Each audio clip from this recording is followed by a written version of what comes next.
Still, Misaka, and Nemu was a summer brabo, and it can afford Swabrabo. Misaka pensions, Carol. Misaka order Sika. Misaka insurance.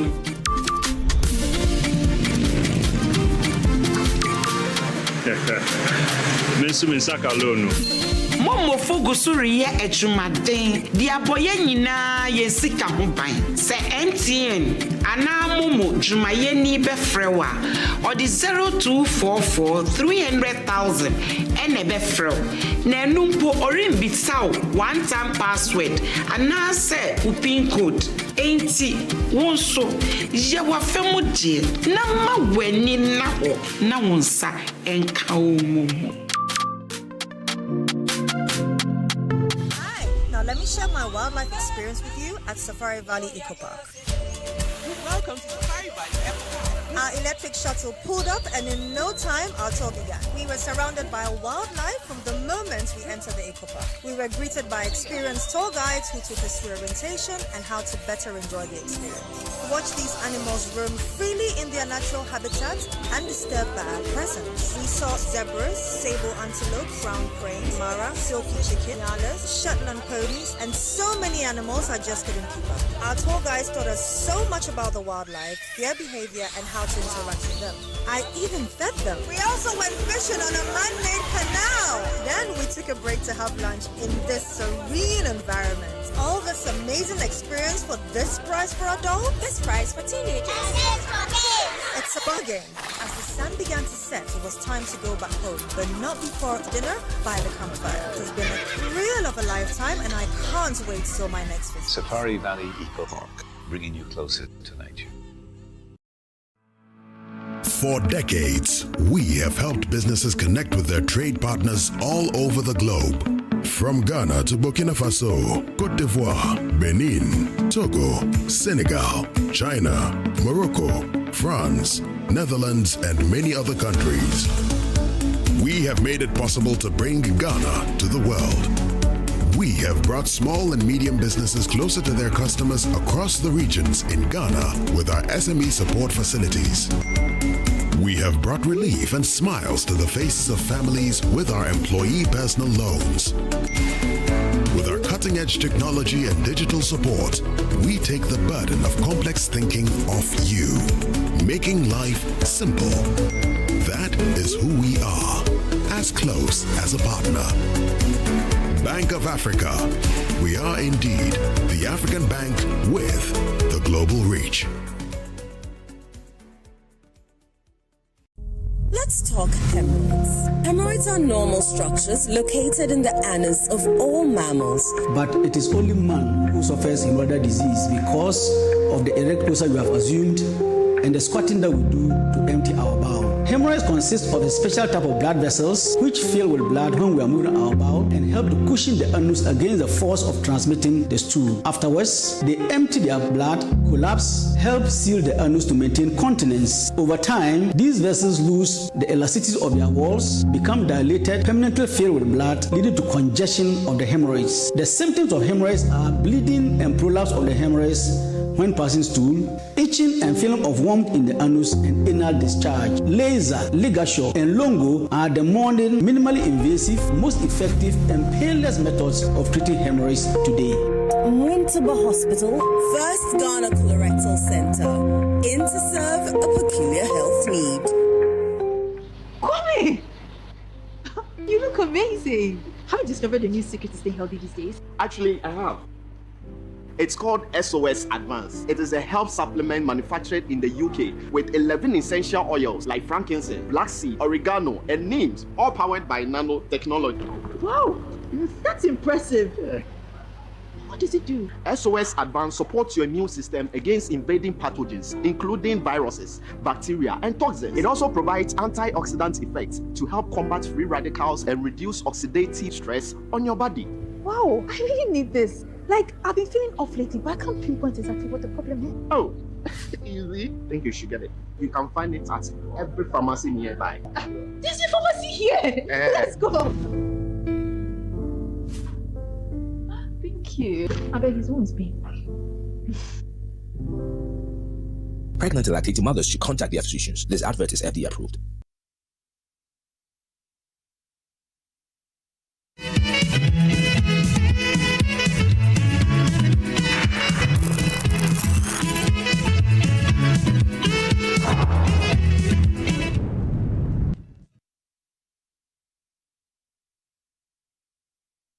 Welcome back. This is Newsfile. It's your most authoritative news analysis platform. And here on Newsfile, as always, we put Ghana first. And to Samson Stake, Auditor General commits high crime. The Auditor General commits high crime. And I'll explain to you shortly why I say so. In 2017, June, Occupy Ghana went to the Supreme Court asking the court to compel the Auditor General of the Republic of Ghana, the Audit Service, by extension, to issue surcharges and disallowances to recover monies misused and stolen that it finds every year in its reports. The Supreme Court agreed with Occupy Ghana and did something. It gave a judgment in which it ordered the Auditor General to do a number of things.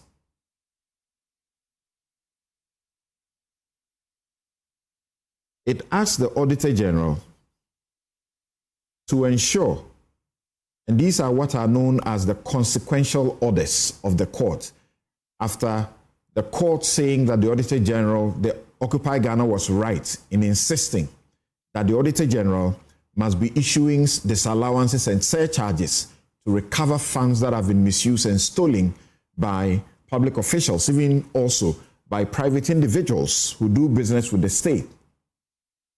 The Supreme Court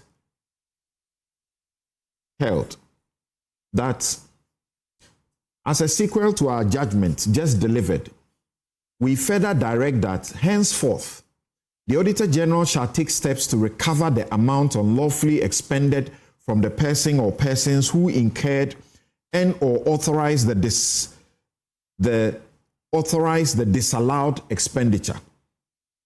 Secondly, the Auditor General shall also take steps to recover the amount from the person or persons by whom the amount ought to have been brought into accounts.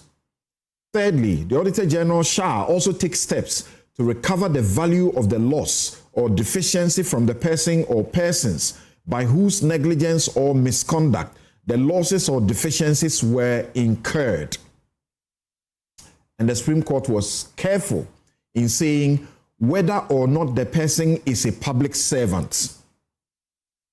And finally, the Auditor General is hereby ordered to take all necessary steps to enforce the decisions or steps taken by the Auditor General that they have noted already to ensure compliance, including, in some cases, criminal prosecution.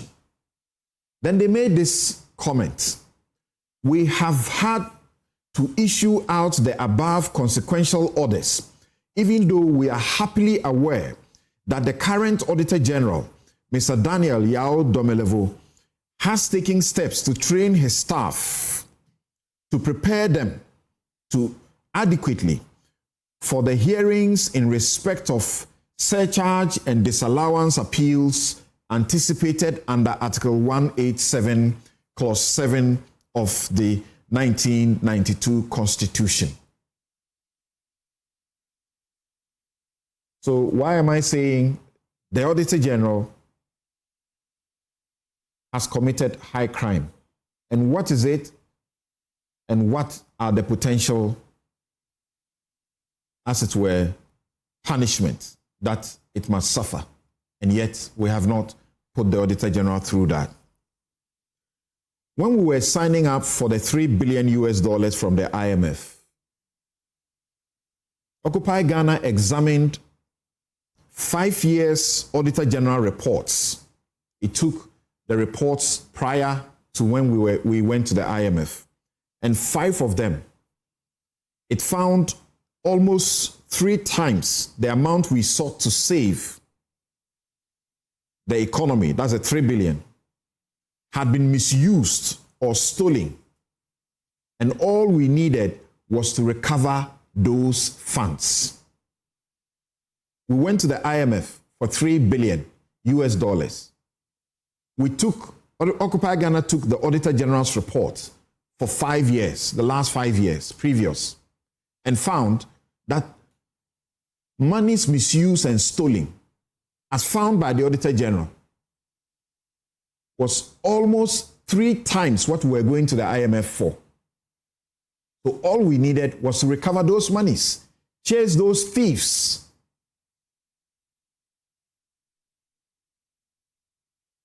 Now, in its 2024 report, which was released recently,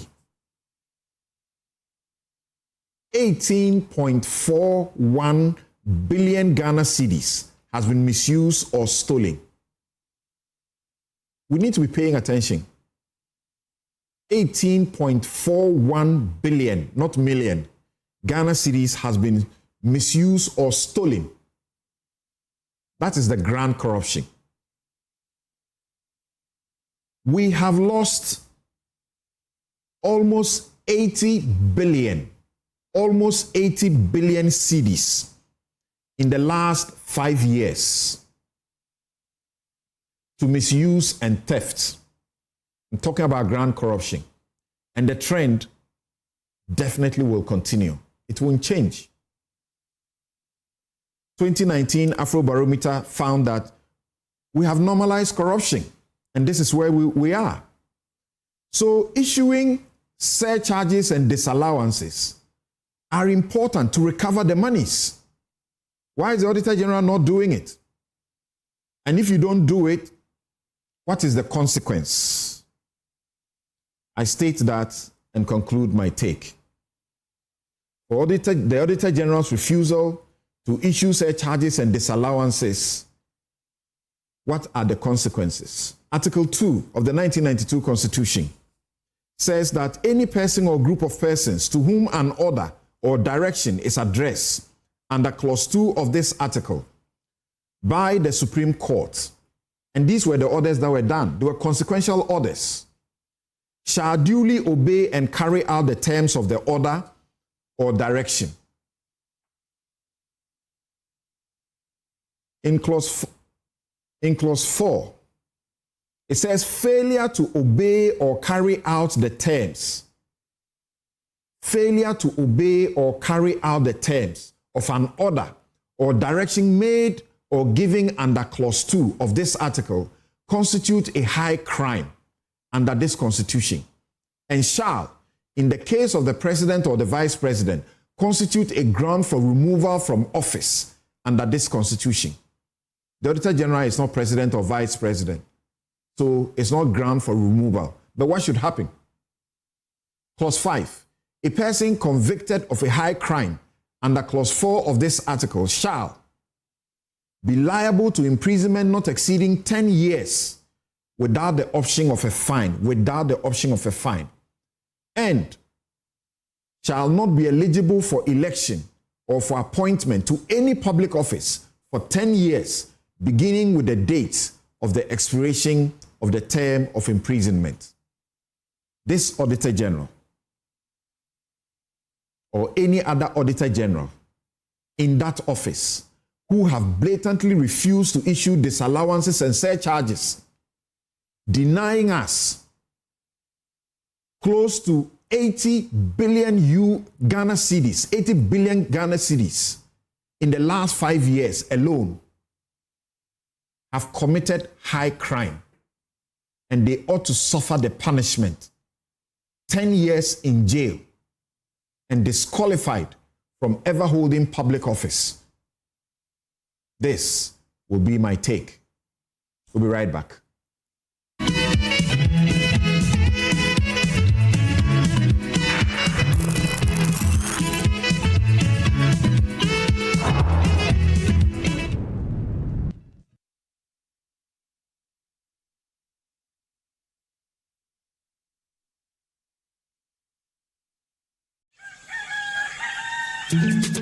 Still, Misaka, and Nemu was a summer brabo, and it can afford Swabrabo. Misaka pensions, Carol. Misaka order Sika. Misaka insurance.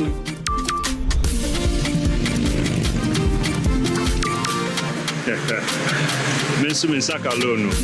MoMo fogusuri ye echumaden di aboye nyina ye sika ho ban se MTN ana MoMo jumaye ni befrewa or the 0244 300,000 ene befrew na enumpo orimbitsaw one time password ana se upin code enti wonso ye wa femu die na ma wani na ho na wonsa enka MoMo. Now, let me tell you why you should choose Safari Valley as your conference destination. The new conference building combines modern amenities with the tranquility of nature, providing the perfect backdrop for your next seminar and corporate retreat. The only conference destination with so many activities, you don't have to travel to visit your tennis club, the gym, or the stables. They have it all. Enjoy this rooftop viewing deck, basking in the sunlight with the sight of wild animals roaming freely in their natural habitat. At my break, I'm able to practice my putting. It's a unique experience that sparks creativity and rejuvenates the mind. Visit Safari Valley Eco Resort in Ghana, bringing you closer to nature. For decades, we have helped businesses connect with their trade partners all over the globe. From Ghana to Burkina Faso, Côte d'Ivoire, Benin, Togo, Senegal, China, Morocco, France, Netherlands, and many other countries. We have made it possible to bring Ghana to the world. We have brought small and medium businesses closer to their customers across the regions in Ghana with our SME support facilities. We have brought relief and smiles to the faces of families with our employee personal loans. With our cutting-edge technology and digital support, we take the burden of complex thinking off you, making life simple. That is who we are, as close as a partner. Bank of Africa. We are indeed the African bank with the global reach.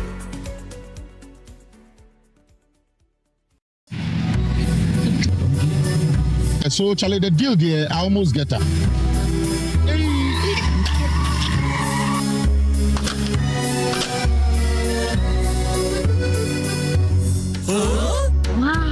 Syntax pipe, as tough as it can get. You get so sorry with your back, sorry. Oh, madam, you was a thing. What the cat never won. We can catch him. Hey! Now, I'm pipe. Between and high and carbon. Hey, madam, pipe, man. Hey, Syntax pipe. Me tono, catch him send one dem pa. Say ye fee, say ye foam. The other pipe we be a yen gum. Syntax pipe.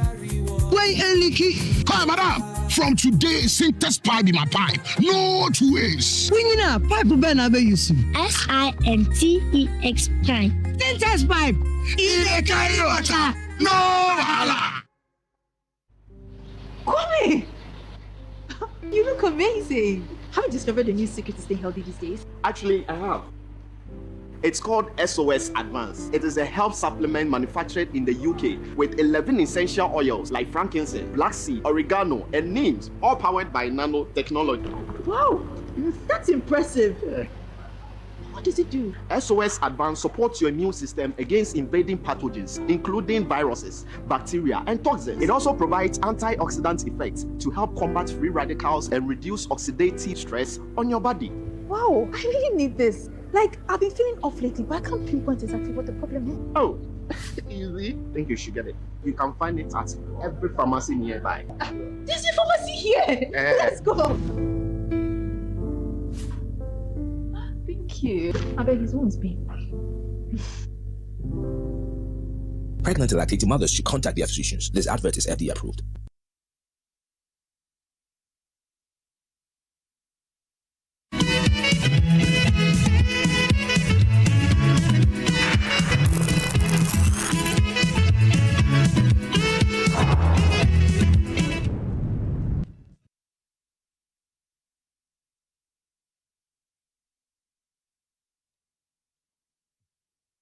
Welcome back. This is Newsfile. It's your most authoritative news analysis platform, and here on Newsfile, we put Ghana first.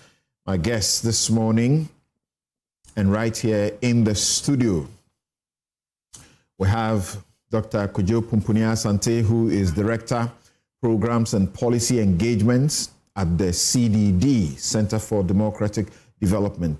Inusa Fusedi is former MP and Minister for Lands and Forestry.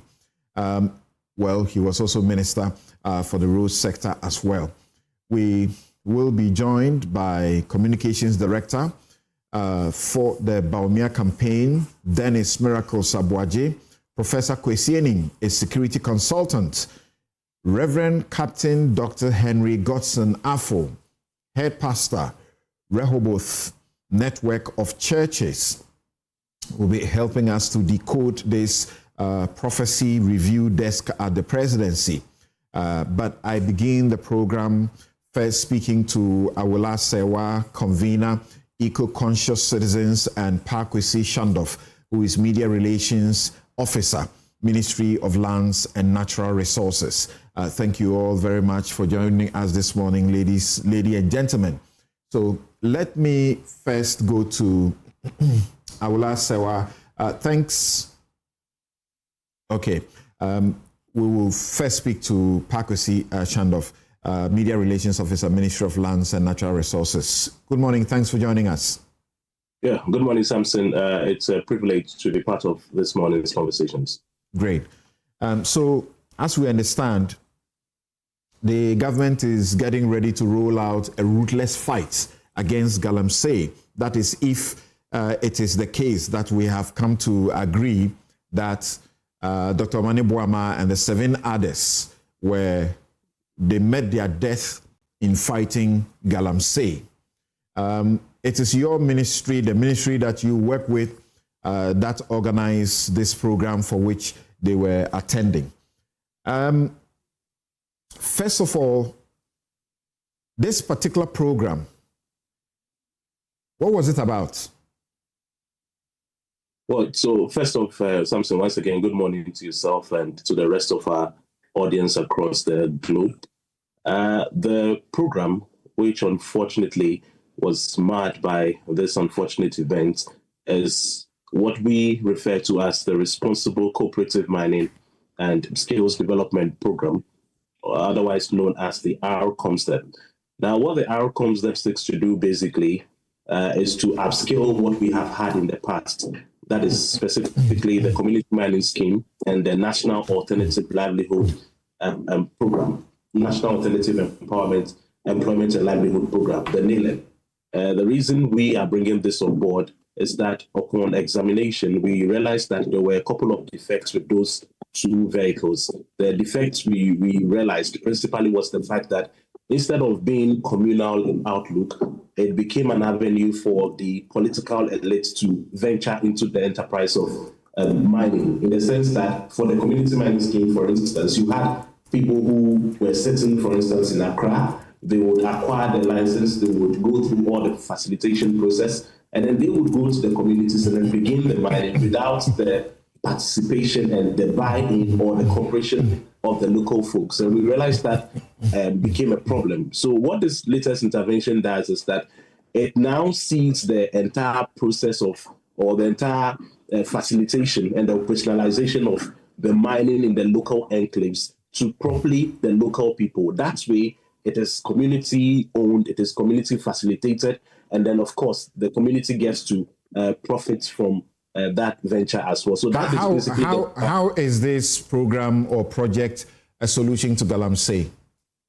It is a solution in the sense that if you go to many of the local communities, the mining communities, the justification a good number of them have consistently given for getting involved is the fact that they do not have an active economic enterprise. Basically, they do not work, and that is their justification. What we are now doing is that if it is indeed true that they do not work, and maybe mining is what they want to do, we want them to do that in a more responsible and sustainable manner. This time around, not recklessly or arbitrarily. It's going to be done with recourse to appropriate protocols and procedures. But this is already provided for in law, community mining, which the previous administration was also championing, correct?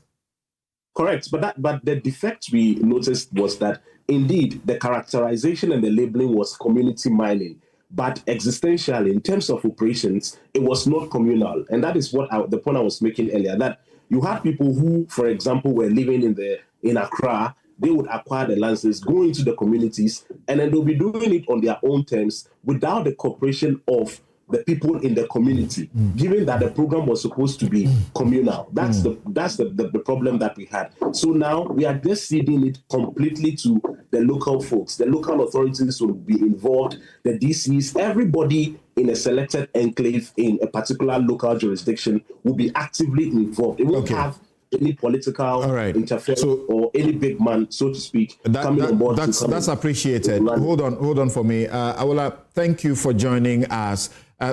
Do you see any difference between this and the community mining project that the Akufo-Addo administration was pursuing? Thank you very much for having me. There are some differences. They are going to short-circuit the issuing of licenses, but that doesn't solve the problem. There are some differences in the framework. But for me, as an environmental activist, what we are looking at is where is the compliance framework? Because the fatal flaw with community mining was a lack of enforcement. The same fatal flaw is in cooperative mining. If you don't address that, you can give the licenses in record time. It can be going to be cooperative mining. You could have put a framework for the sharing. But that does not address the fact that if you don't have proper monitoring systems in place, it will open the door, just like community mining opened the door to more illegal mining. So that is look in the crystal ball and tell me that you have faith that this program will do what the community mining was unable to do, and Galamsey would have ended. I don't. Say that again. That is going to be the case. And let me say also that there's a lot of. I've said that I'm not quite sure that will be the case because I haven't seen any rigorous enforcement framework in place. And let me be also clear. We have concerns from farming communities who say that they don't want cooperative mining, just like community mining, to be forced down their throat. They should be entrenched, the right of communities to refuse it. For example, you have Yakrom, where, according to our contacts there, excavators were brought with armed men and they wanted to start whatever mining you want to call it. They said they don't want it. And they showed us videos of their cocoa farms. So they are saying that their livelihood is from farming. They don't want mining. And then we have the communities in Atronsu, Asemkrum, who have also resisted mining. So let's not kid ourselves that mining is the only livelihood. I do understand that you're bringing alternative livelihoods. But when it comes to mining, whether you call it community mining, whether you call it cooperative mining, apart from entrenching the rights of communities to reject it, you also need to be sure that those who want to go down that road, that you can monitor their activities, so that if there are reports that they are straying outside the confines of their license, something is promptly done about it. As Professor Frimpong Boateng told us, if you have a mining license and you go outside the confines of your license, you're engaged in illegal mining. Having a license does not cure the fact that the mining can be illegal. It's not the license that, what shall I say, ensures that you're going to mine legally. So let's get it to this point where we wanted the two of you to help us appreciate for the discussion. You also belong to the Ghana Coalition Against Galamsey. And you issued a statement last week and said you wanted the declaration of a state of emergency, as in targeted state of emergency, to apprehend the forces persistently fueling this environmental crime and gradually bringing our country to its knees. What exactly would the state of emergency do? Because as it appears, the government, the previous and now, are not, they don't want to do that.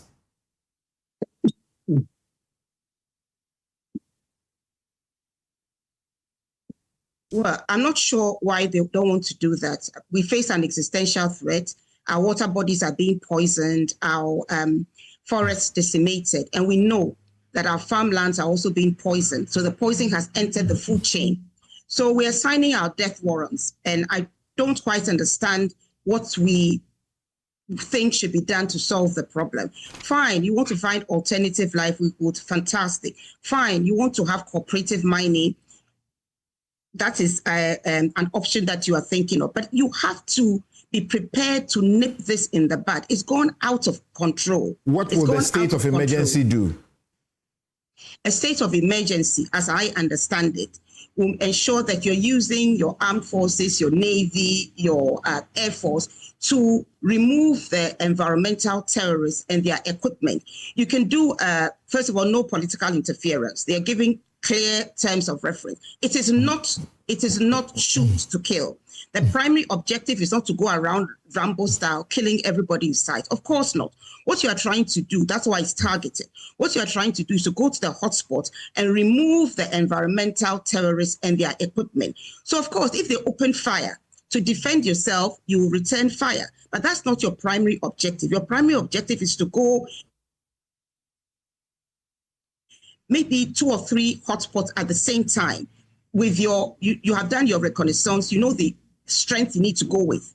You know how many people are involved, the kind of strength you must go with to be able to overpower the environmental terrorists. And that's already happening without a state of emergency. I guess that's the point of the government, that we can do that without declaring a state of emergency. Well, if you can do that, you see, I'm not hung up on you have to use the term state of emergency. I'm more interested in what the fight back is looking like. As we speak right now, I can't see what it's looking like. We were told that 9 forest reserves had been reclaimed, the 9 forest reserves that were no-go areas. One of them included the Jimera Forest Reserve. Our information is that the environmental terrorists are there. Recently, according to the information we received, I'm not there to verify, but credible information is that 50 excavators went there. Okay. Earlier on, forestry staff who had gone there, believing that they had actually been reclaimed, were ambushed. And it is only by God's grace that they were not murdered. So we can see that although efforts are being made, they have not been sustained. Okay. And we also have to say that you need to have a number where the community, it cannot be just if I can just finish, you can see excavators going there. If the police command, national security will not do anything about it, at least the community should be able to have a number where they can call and there'll be a rapid response. We don't have to wait for 50 excavators to get there before we set up. All right.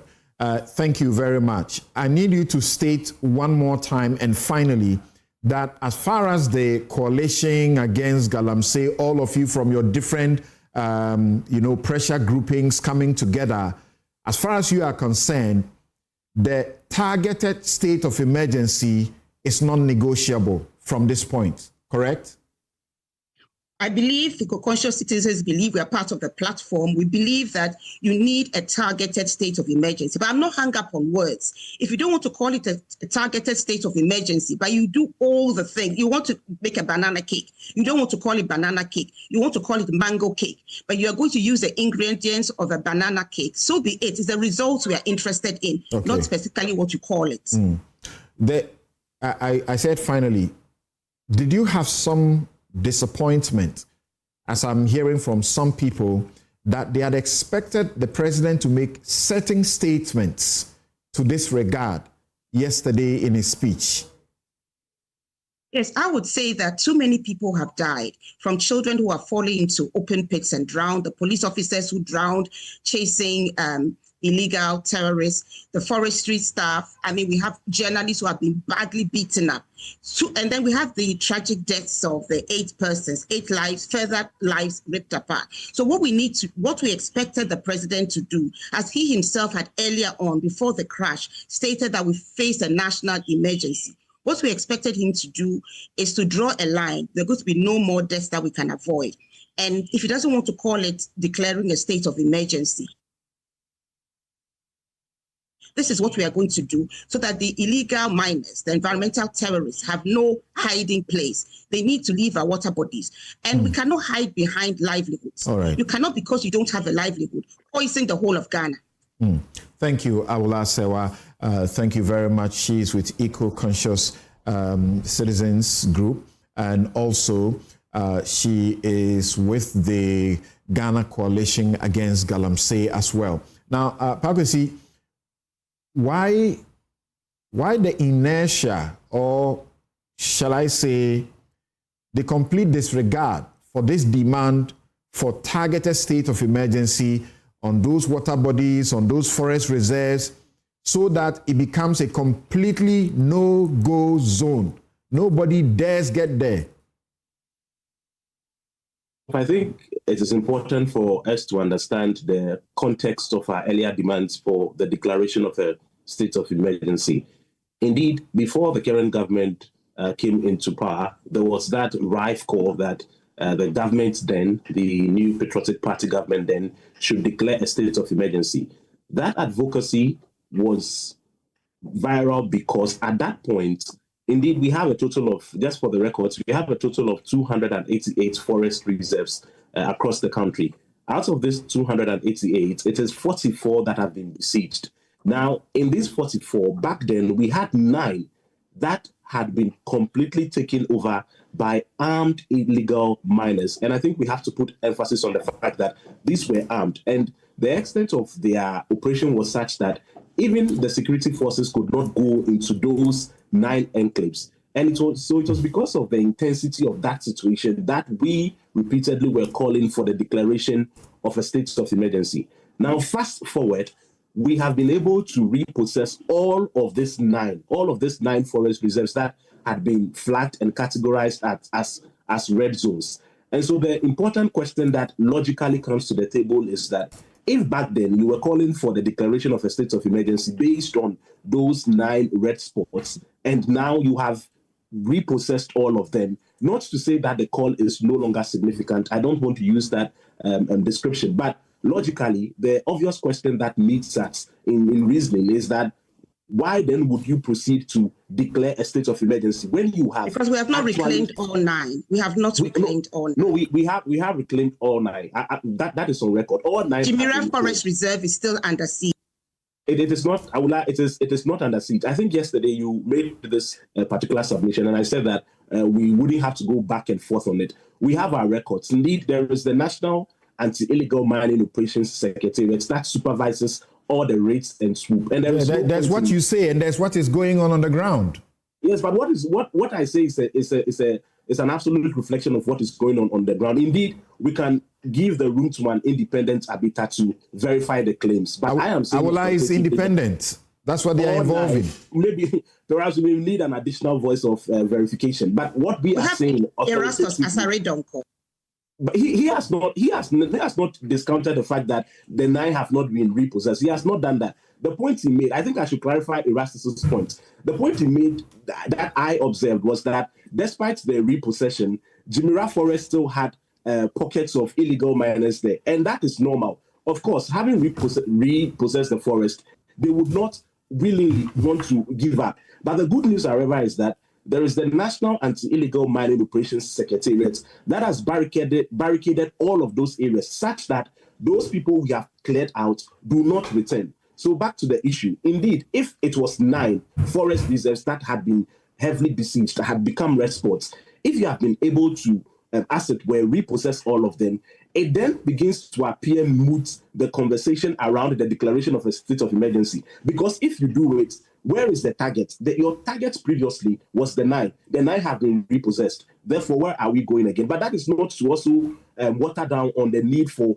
more combative approaches. If as of now, because we are at this particular junction, if we realize that there is the need to perhaps consider such conversations again, I'm sure we will do that accordingly. But something I also want to chip in something that is very critical. Apart from the declaration of the state of emergency, there's also been a lot of conversation around the repeal of LI 2462. Indeed, what had been done previously is the fact that a section of that regulation had been amended, which now effectively takes away the discretionary power that earlier the president had to give room or permission to forest reserves. The good news, however, is that, and I could say authoritatively here now, is that there is a renewed conversation on LI 2462. And in the not too distant future, for example, as we are moving into the coming week, there will be an appropriate communication in that particular respect where the repeal is concerned. Because what we have done now, if you ask me, is to take away... You are rethinking the complete repeal. Is that what you're suggesting? No, the cause I've given for the complete repeal. What yes, and you are thinking, you are now considering that. Is that what you're saying? That conversation has been had. Indeed, there was a crunch cabinet meeting that exhausted that possibility. And so the final outcome will be communicated very soon. Thank you. Thank you very much. And please, can I come in very, very quick? Please do. I've just received the report that regarding the barricades of the 9 reclaimed forest reserves, I think we need to rethink this. I've just received a report, I can't name my source, that is not the case. That it is not the case that we've barricaded 9 of the, those forest reserves. Well, I cannot reveal my source, but that is not the case. I've just received information from somebody listening to the program. That's fine. Something the point I'm making in just 30 seconds is that I don't think we should go back and forth on whether the repossession is effective or is superficial. We can all independently verify, so we can go ahead and do that. But authoritatively, the record we have and the constant updates we have from the National Anti-Illegal Mining Operation Secretariat is to the effect that the repossession is absolute and not compromised. Thank you, Pakusi Shandov. So, yes, let's now get back into the studio. Dennis, thanks for joining us. Thank you. Joseph Saini, where do you stand? We are hearing that the president is going to commence a ruthless fight. According to the Foreign Affairs Minister, he said this is a fight never seen before. And people are getting disappointed that he's not giving the signals. And at least yesterday he had the opportunity to give that signal, as Awola says, that this is where we draw the red line. Yeah, Samson, I think that I need to say good morning to you, my good friend, Dr. Kofi Asante, Kojo Asante, and Miracles I've not seen you for some time. Wow. And to say that yesterday was an attempt by a country deeply traumatized by what happened on the 6th of August to bring some form of closure. So the president was quite conscious of what he was trying to achieve. A non-dilution of the tragedy and effect on the national consciousness of what happened on the 6th. Will such a signal not have rather boosted and giving the families better closure? So what our fallen heroes were on their way to Obuasi to do was to promote what we call responsible mining. And simply put, responsible mining is understood to mean how to mine for mineral resources without damaging the environment. Now, so they were not going to fight Galamsey. They were going to instill in the people the attitude and culture of respecting the environment after receiving licenses to mine. We've come to accept calling them gallant and heroes to signal that they were fighting Galamsey. No, they are gallant and heroes. One, because that is the utmost sacrifice of any public officer, any citizen of this country who elects to serve the country. That's the ultimate sacrifice. It's like a country in war, and a civilian electing to be drafted to defend his country and dies in the process. So you sacrifice their lives for the country. That's why they're heroes. You just mentioned that the responsible mining project they were going to launch, obviously it doesn't have any compulsion, it's not going to force anybody or anything. And how was that going to, as it were, make the difference that you are looking for in the circumstance for which their death would be a sacrifice? You see, you need to show to the people of this country that there's a way to mine legally and without compromising the environment. We have been at this for how many decades now? First of all, it's yielded zero. The situation has worsened. Samson, I was at the ministry, and I tell you that the path and route that we are taking has been taken by other countries before.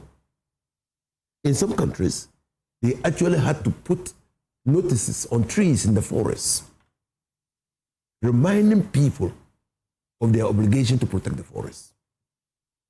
So we were there. I mean, and you to do it, you have to build it incrementally and gradually. Now, if the responsible mining activity takes off, and people can see, and Awula and Co can see that community mining or cooperative mining can be done in a way that is environmentally tolerable, people will now begin to appreciate that those who have been given opportunities to obtain licenses to operate and have refused with impunity and are damaging the environment with a recourse to future generations, we will now have a rethink. You were part of the processes leading to stakeholders, meetings and conferences, including, at the very high level, Otumfuo 82 being part of this project and, as it were, making disclosures about people who were involved. What did we get? Well, how different is it? It's community mining. That's what you're doing. Simply put. No, it's different. So Shandorf has told you it's different. And when we were here, we said it. The community mining was an escalated form of Galamsey.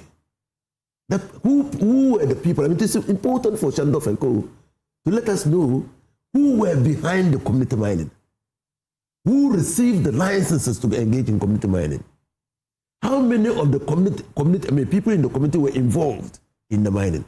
Mind you and I, and all of us here, have a responsibility to protect the communities from which we come from. When we do so, because we are the environment, when we do so, we are doing it for ourselves. So that's why the idea of community mining came up.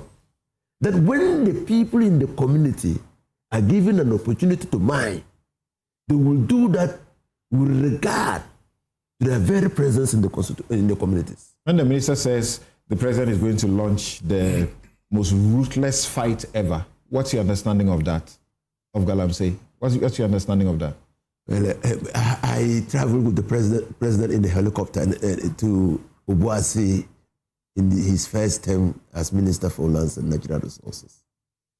The president is deeply aware of the devastating effects of Galamsey on the lands. We flew very low and we saw the pits. Now, the president at that time was of the view that we should immediately start an activity to reclaim the degraded areas. An activity to tick the box? We have been doing that, just ticking the boxes. We didn't even do it. I mean, he was voted out of office. He didn't do it. Now, when you said he's going to launch a vigorous campaign against Galamsey, I'm taking it from the point of view of the fact that he's keenly aware of the distraction. He knows what should be done. He slots officers of state in the fight against illegal mining, and also to bring about responsible mining. And so he will now have a keen sense of agency in how to deal with this matter. A sense of urgency without a state of emergency. Well, so you recall that I was one on this very platform who said that the president had a moral integrity to deal with. But subsequently, I've engaged him. They said, look, sir, we are doing exactly what the state of emergency will do. We're putting in place structures to ensure that people do not engage in mining with impunity. And that no matter who you are, if you engage in illegal mining, you will be caught and punished for it. And you will recall that 2 members, high-ranking members of the party, have been reported to the Economic and Organized Crime Unit of the Attorney General's office to be investigated. So it sends a clear signal that, yes, things are being done, and they are done with the view to ensuring that we stop this illegal activity. Since they were reported, what has happened? Well, so it's investigations. So we're all waiting and following closely and keenly on what IOCO is doing. So a state of emergency, as the coalition calls it, targeted on the water bodies, on the forest reserves, and so on, the mining areas, is unnecessary. No, I'm not saying that. I've not said that. And I will not say that. I'm just saying that presently, they are taking steps which seem to be addressing some of these critical issues. And at any point in time that they come to the conclusion that a state of emergency is needed, even if targeted, I'm sure government will so declare it. Was it out of ignorance or was just politics when the NDC was endorsing the public outcry by the coalition, by organized labor, for the state of emergency, and Akufo-Addo not doing same? Samson, your network carried extensive educational, if you want, publications and pieces on the devastating effects of Galamsey. I participated even at the, was it the Novotel or some hotel, about the Beach Hotel, right, where they brought all the people together, including Frimpong Boateng, to tell us what was happening. We had seen from reports people dying out of the activities of Galamseyers. We had seen the destruction of our forest cover. We had seen the pollution of our water bodies. We had seen the introduction of hard chemicals into the soil. What did you expect civil society organizations to do? That hasn't changed. That has been abated. Now people know that nowhere is safe. The Galamseyers know that nowhere is safe. They are being pursued. Now, we know that there was a community in the forest. That community did not start in 2024. It didn't start in 2025. How come that community escaped detection by the law enforcement agencies and was only detected after 2025? So something is being done. Now, so if you just oppose what Okudzeto Ablakwa, Minister for Foreign Affairs, has said and what is being done, it will send a clear signal. It will lead you to an understanding that the president is going to approach the fight a notch higher. And so, for me, I think that we need to encourage the Ministry of Lands and Natural Resources to continue doing what they're doing and keeping their eyes on the ball. Because people are bent on acting with impunity. They have so exploited this country to the extent that they now believe that it's an entitlement, it's a right. So you'll agree with me that, and that will be my final, I want you just some 30 seconds on it directly, that we have launched programs upon programs over the years, and they have not contributed to reducing the scourge, but we have rather found ourselves in a worsened situation. This responsible mining project that the 8 were attending for the launch, if it ends up to be one of those just ticking the box, how would you feel? Well, I will not feel encouraged at all. I will not feel enthused. I will feel disappointed. But I don't think that it will come to that. Because we have always said, and that is not now, under Atta Mills, with John Dramani Mahama as vice president, we had always said that we have a responsibility as a government to protect the environment.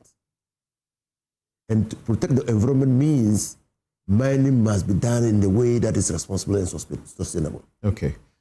So, I mean, this idea of responsible mining is not new. All right.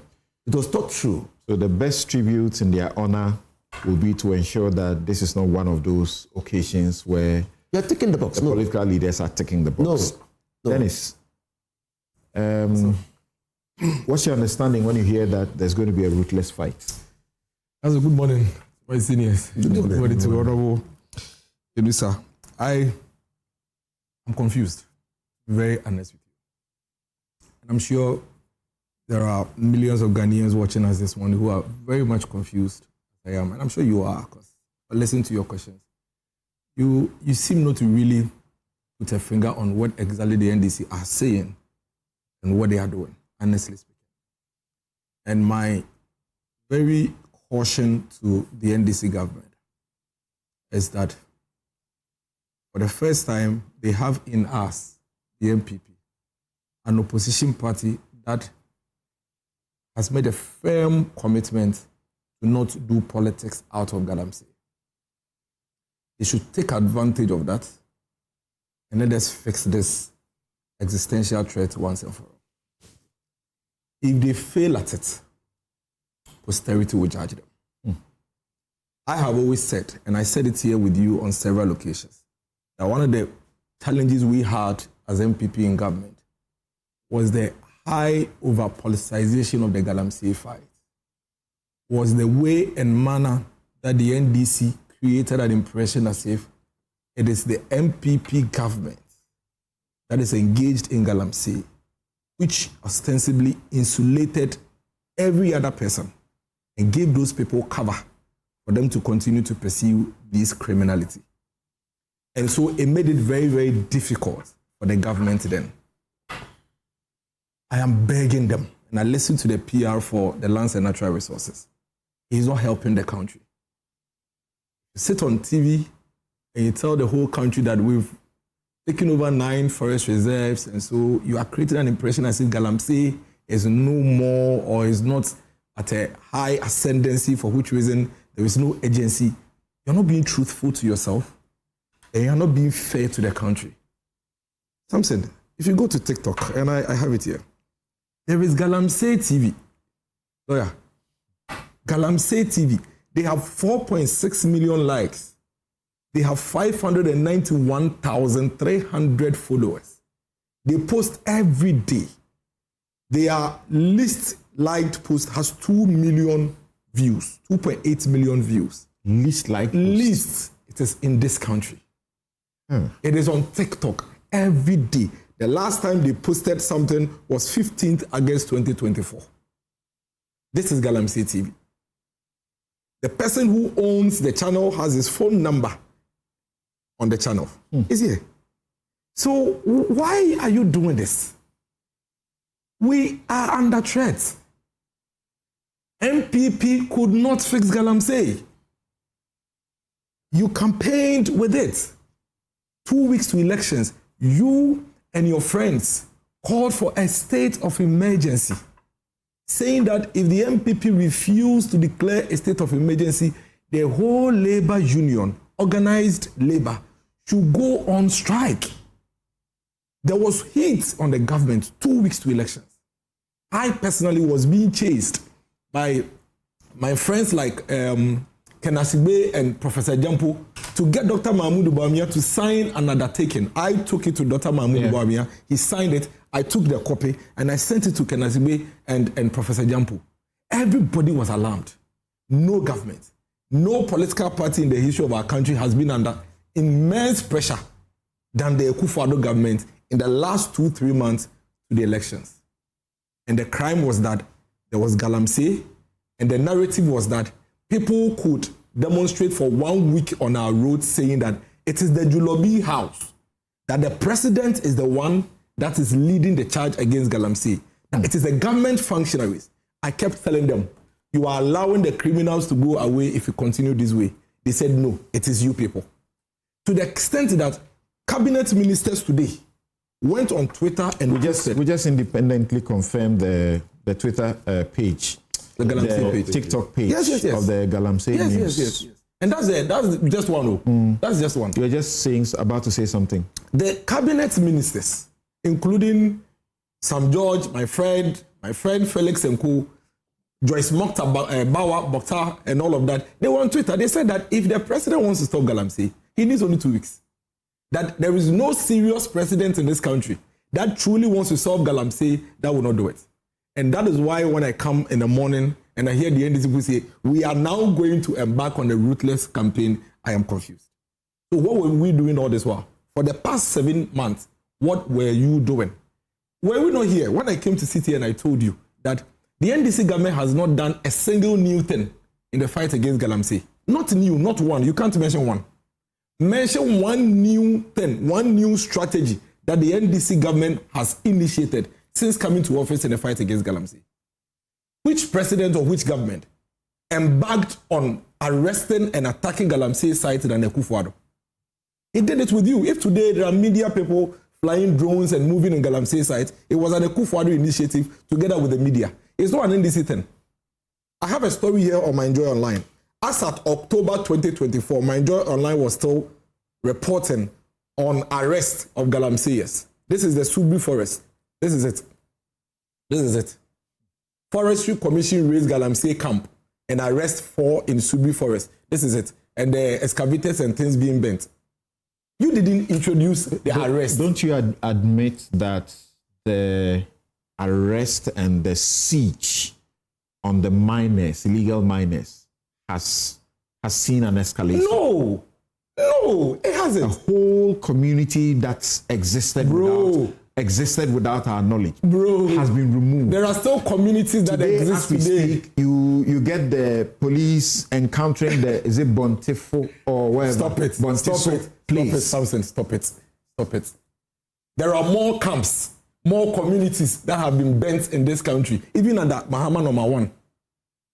What are we doing to ourselves? Why? Why are we allowing the government to come and tell us that because we went to one community and dismantled the community, we have done an extraordinary thing, even under Mahama number 1. Do you know when we started burning communities and excavators? Under Mahama number 1, 2013, 2016. Have you forgotten? He supervised some of that. Exactly. So why are we doing this? It is mediocre. It is mediocre. And then they come and tell us, we've reclaimed 9 forest reserves. The TUC. Those were the hot spots. It is not true. Were the red zones. It is not true. Go to Osino. In the middle of Osino Township, in the market, they are mining. Drive on the Kumasi Road. You see them by the roadside. That's true. Upper Densha East. It's happening. What are we doing? Why are we doing this to ourselves? Listen, you are a government. When you were coming to office, this emergency was there already. It's a crisis. Now, the 2 political parties going into the elections had to give the country what strategies they would use to deal with it. According to the nation, you gave superior options to dealing with the Galamsey menace. These are the things you said. 1, you said that it is the president and his government functionaries who are involved. And so when you come, you will make sure that no party person of yours or no government functionary of yours engages in Galamsey. That is the first. Those orders and directives have been issued by the president. Orders and directives were issued. Now proceed. They were issued by what did they say that was superior? You said that 1, you are going to declare a state of emergency. That's what you said.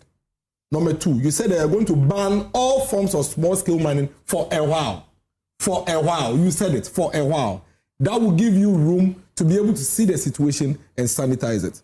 3, you said that you are going to free all the Galamsey boys who were arrested in the pit. You said it. You remember his media engagement. Who were arrested in the Galamsey pit so that you can go said the after... target should be the kingpins. So you go after the kingpins. So if we're going to highlight the main policy, it will be go after the kingpins. Number 3, you say that you are going to ensure that you use AI to aid you in the fight of Galamsey. At least these 6 things, I have them written here. Now, let's come to them one by one. There was a campaign for the scrapping of the LI 2462. Of course, the repeal. And they agreed. The complete repeal. Today I've been saying Kufuor quite a bit because I've seen him publicly a lot these days. You know, and the Akufo-Addo administration began the process to repeal it, to remove it, to scrap it. Yes. And they couldn't do it. Then you come, you amend it, and you say, that's fine, we should be okay with it. Now, Samson, I beg you, grant me a little time, let's go on this journey. So these are the reasons why we voted for the MPP, NDC, for Galamsey issues. Now, if you come and you don't do these things, and you are listing things that were in existence before you came, and telling us that these are the things that you have done so far, so we should applaud for you, you are a very disruptive interlude. Because the country was in a certain direction. You came and told us, push them away, we will come. Then you have come, you are not doing it. Basically listing the same things that you are doing. You are wasting our time. Have they declared a state of emergency? Why haven't they declared a state of emergency? Today, everybody in this country admits that the Galamsey situation has escalated than it was in December 2024. That is truth.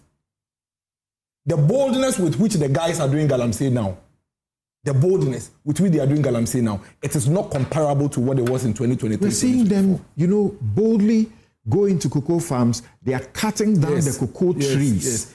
And they are being firm. Then they are showing it to us, the public. I have a video on TikTok. Now I hear that Cocoa Board is considering a legislation that will make the cocoa tree a prohibition for you to cut a cocoa tree. Would you be there? If I am cutting my cocoa in Osino, are you there? I have my own farm and I'm cutting it. Are you there? What would you do? What would you do? There's a crime. Arson is a crime, right? But if I decide to burn my own house and not come and report to you, what would you do to me? Or I burn it and I think I'm fine. What would you do to me? We need to be serious. Listen, declare the state of emergency, just as you believed it was important. The most absurd thing, the biggest betrayal in all of this Galamsey conversation is when I hear the NDC try to make excuses for not declaring state of emergency. Then it bleeds my heart. That why? Why do you deceive people in this manner? Number 2, why do you go and amend the LI when you were explicit in your promise that you will repeal? And then when we ask you, you keep beating about the bush. Number 3, you said that Akufo-Addo and his functionaries are the ones pursuing Galamsey. So our understanding is that when we push Akufo-Addo out, Galamsey should cease. Now you have come to office, and guess what? Your party people are the ones doing the Galamsey. They are the ones taking over the mining side. Let me tell you what is happening. If you go to the mining communities, they are doing handing over. The MPP are standing on the left. The NDC are standing on the right. And I say, time to hand over. Mustafa Bande was on your channel here, telling your presenters that there is a mine that is somewhere in Ashanti region that was being operated by MPP. And it's time for them to take it for the NDC. The national security. He said it here? Yes, on this show. The national security had gone to take over. Not on this show. No, I mean on this channel. Really? Yes. The national security had gone to take over a particular mine. They say it's a small scale mine, whatever. I've heard Ken Ashigbe and the rest say that party people are doing all of these things, but the one you are attributing to Mr. Fagbande. Yes. I'll need to check and be sure about that. Erastus actually reported it, that the national security had gone to take over a mine. Yes, I heard about that one. And then when he was called, he said, it was MPP that were operating it. We are bringing our people, and I'm not ashamed of that. Number 3, let me tell you, we have had the NDC functionaries on TV, videoed by media people. Apadancha East chairman was caught strangling a military man and asking him, what are you doing here? Because these military guys have gone to the place to go and stop them from Galamsey. The Ashanti region executives, Western region, the Awin Traditional Council, Awin Traditional Council wrote a petition to the president that the member of parliament for Awin, the NDC member of parliament for Awin, is engaged in Galamsey. This thing is going on across the country. We are under threat. The country admitted that we were in a serious problem. You gave us specific promises. You have come to office. You are not dealing with it. The responsible mining that Honorable Inusa speaks of, that he says that they were going to go and deal with it. And I agree with him. Responsible mining is the way to go because it is very difficult for you to tell the people that you are on the land and we are not entirely going to allow you to do it. But that is not new. They were going to relaunch a program that is already running. And you realize that when you ask Honorable Inusa, he made the point that, who were doing it? It was NPP people, sort of like, but it's a program that was in existence. My point is that The NDC are gradually disappointing this country when it comes to the fight against Galamsey. The manner in which they have taken over the Galamsey site in this country, the way in which they have invaded the forest area and the riverfront and destroying it by their party people. We beg them. This is not the promise they made to the people of this country. What we need them to do is to quickly backtrack. And when I hear the president say that they are going to go ruthless, I am not expecting anything. Is the minister saying it for the president? So the minister, Foreign Affairs. I don't know why is the Foreign Affairs minister announcing the president's position on Galamsey, but just maybe he's heard it in a meeting. But the point I am making is that, Mr. President, all you have to do is to refer to your voices, refer to your videos, refer to the promises, and simply implement them. Okay. If you implement the promises you made, and we don't even get results, the country would at least admit that you have done what you say. So, Kojo, we are waking up today and we are being told that about 5 people are feared dead after, this clash between residents of Manso Bonteso and the anti-Galamsey, task force. How daring the people can be in a community where reportedly those who sought to attack the armed team were reportedly led by the assembly member, and they were, pelting stones, at the team. Well, they managed to overcome them, and so arrests have been made, and we are told that about 5 people are feared dead in this situation. When you hear that there will be a ruthless fight, what's your level of trust in that, pronouncement? At this stage, let me say I'm still very skeptical. There are three issues that have to be dealt with and have to be dealt with simultaneously. This, what the community mining, responsible mining, this is all about the benefits of mining in the community. This has been a long-standing contestation. What you have in Niger Delta with oil and all of those things, it's the same issue. People are in their villages, concessions are given, people come and mine, they leave, the town is as it was 100 years ago. And the longer people see this disparity and this unfairness, they are willing to do things that, ordinarily communities will not do in order to make a stake. Illegal mining has offered that pathway, but it is then opened up a whole level of criminality that also has to be tackled with enforcement.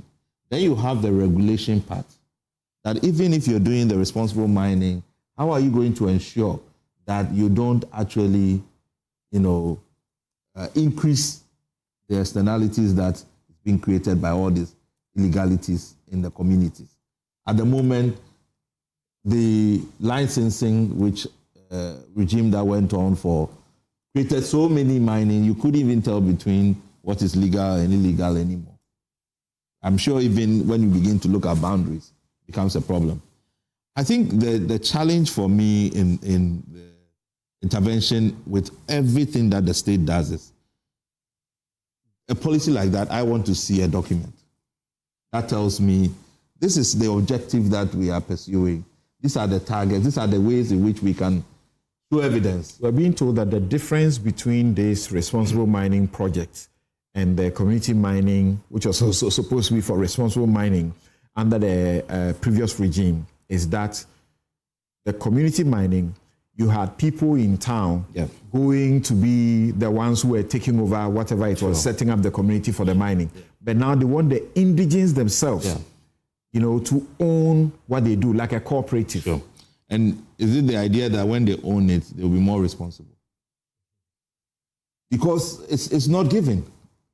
If somebody doesn't regulate it the same way they will regulate Newmont, the people will still take advantage, and if they have to use mercury, to get what they want, because people can see the money, and if they are willing to kill themselves, what now that they even don't have the military or whoever behind them, why would they act differently? The issue has been also that in the community mining program, the community members cannot afford an excavator and all those things to do what they need to do. That's why people who could afford were infiltrating and being the owners. So now they say the community will own it by themselves, the indigents. And they are creating this, what they call common user facilities. Yeah. One of the things that Dr. Bamia was preaching, gave a lot of popularity to. So that's some solution, isn't it? No, it's because, you see, I've dealt with communities for many, and we are all here. Any kind of resource that comes into any community, there's always big people in there who will have a say as to who control it. In government, you can go and put the rules there and all of that thing. At the end, natural order would structure what happens there. It's going to be captured by local politicians if you don't have specific interventions to counteract that. So the fact that you have taken away bigger politicians, but the local politicians who are capturing it, where do you think they are getting their money from? They're getting it from bigger politicians and bigger business people who are not necessarily the community. So what I believe, we're trying to say is that all of these things are the right way to go. I think all the approaches, responsible mind, because you need to address the unfairness that is going on. You have to address the illegality, which now is connected to terrorism from the Sahel. It's opening up now. If we don't take care, we'll have a Niger Delta on our hands. This clip that you were showing of community members, as soon as they get radicalized and they begin to get weapons for themselves, which is already happening, there are actually protection teams now that are being formed to go and protect people. In fact, Anabisi also went to one place and he was confronted by these guys. So very soon, you start seeing more deaths. Because when the communities now see the state as the enemy that they need to fight in order for them to secure whatever, there's a lot of engagement. That's why I agree with Honorable when he's saying that there has to be a lot of talking even as you are trying to deal with the criminality. All right. The chiefs all have to be involved. So what I listened to all the conversations that we are not agreed on how to measure progress. Because the systems of reporting and monitoring is being done in silos. We should be doing it together so that we already missed the rainy season now. Because if we had said that, okay, for these communities where there is intense galamsey, we even had targeted state of emergency. And the state of emergency for me is a posture. It doesn't necessarily have to be that, but it's just the posture of the state that, okay, this area is it, we want to reduce this water quality. The mercury is already hitting the water table in certain places. So we are far beyond, measure. We need to take very drastic action. So I believe that the state of emergency is really just, for me, as I said, it's a posturing. And we need to still declare that what do we want to see change in the next 6 months in this area. And we all have to be able to ascertain that it has happened. We don't want the anti-illegal Galamsey task force. You were talking about something, Doc. You were talking about something. How do we treat that bit of it? The involvement of the high-ups, the politicians. You, together with Asela, did this finding sometime in 2019 or 2020. Financing, yes. And you found that to prosecute a successful presidential campaign, you needed to spend not less than $100 million US. Yeah. Well, some of the politicians, debated you and said it could be around 45, 50 million. It's probably 150 now. Now your new research says you need as much as $150 million US to prosecute a successful campaign. The parliamentarians also need at least $600,000 US dollars. Yeah. When you did this survey, you also were able to trace that some of the campaign financing came from Galamsey. Speak to me. How do we resolve this? Can we resolve it? Oh, yes, we can. We can. For me, the perversion, and I think, this is something that the parties must confront. And they themselves know what is happening in the parties in terms of party capture is that money has taken over the parties. So, because we are talking about reforming political financing, if somebody comes and bring you money, knowing wherever it's coming from Galamsey, it's coming from what they call the fraud boys, it's coming, and they all have an objective. They want to be protected by the law from doing so. A police officer, somebody calls and says, leave him, it's part of our people, okay, right? And people are seeing it. These things happen and people are making calculations that, this is the fastest way to secure protection from the state and all of that stuff. So for me, what has just happened here is the two parties saying we have reached a point of consensus that we really need to deal with it now. The environment is ripe for it. Everybody is aligned. The issue then is, if we take these measures, please, nobody should come and interfere. Because there's no way you can justify as a party, an individual, that you destroy our water tables, you destroy our environment and all of those things because it will help you promote the party. Even if the MPP made that calculation, it didn't benefit them in the election. So, for me, it is what they said as a central crisis, it is exactly that is, and for water, it's life. You don't know what water is coming down your pipes in Accra currently, with all the kinds of chemicals that are going into the water table. So I believe that the president, that's why I say I want to see a document. I want to see an integrated system for monitoring. Okay. So that we can all say we have made progress. Okay. In 6 months or a year. Right. Inisa wants to say something briefly, and then we take a break, and then return to look at other issues. But should we do this before we go for the break? I'm thinking about us being able to say something briefly about what should happen after the burial and funerals have happened, about the incident. I shouldn't call it an accident yet. About the incident. What should happen? What questions are on your mind? Of course, we have gone to do the DNA. We have come back. The forensics, we have identified which body it is.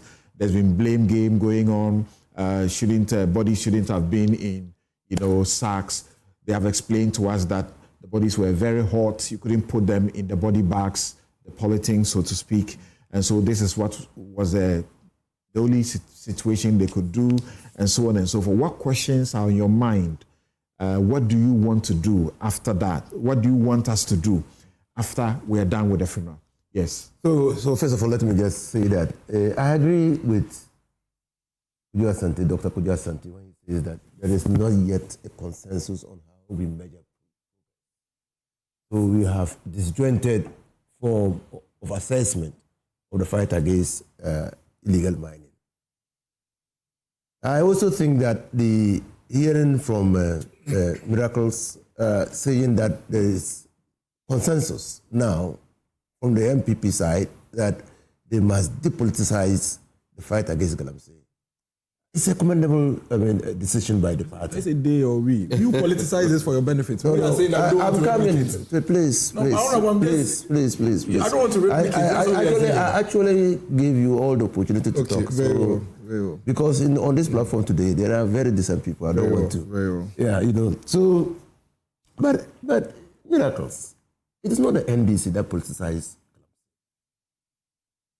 It is the MPP that politicized Galamsey. Both are equally guilty. No, but when they were in power, it's the MPP that destroyed the equipment of the women organizer of the MPP party. It's not the NDC.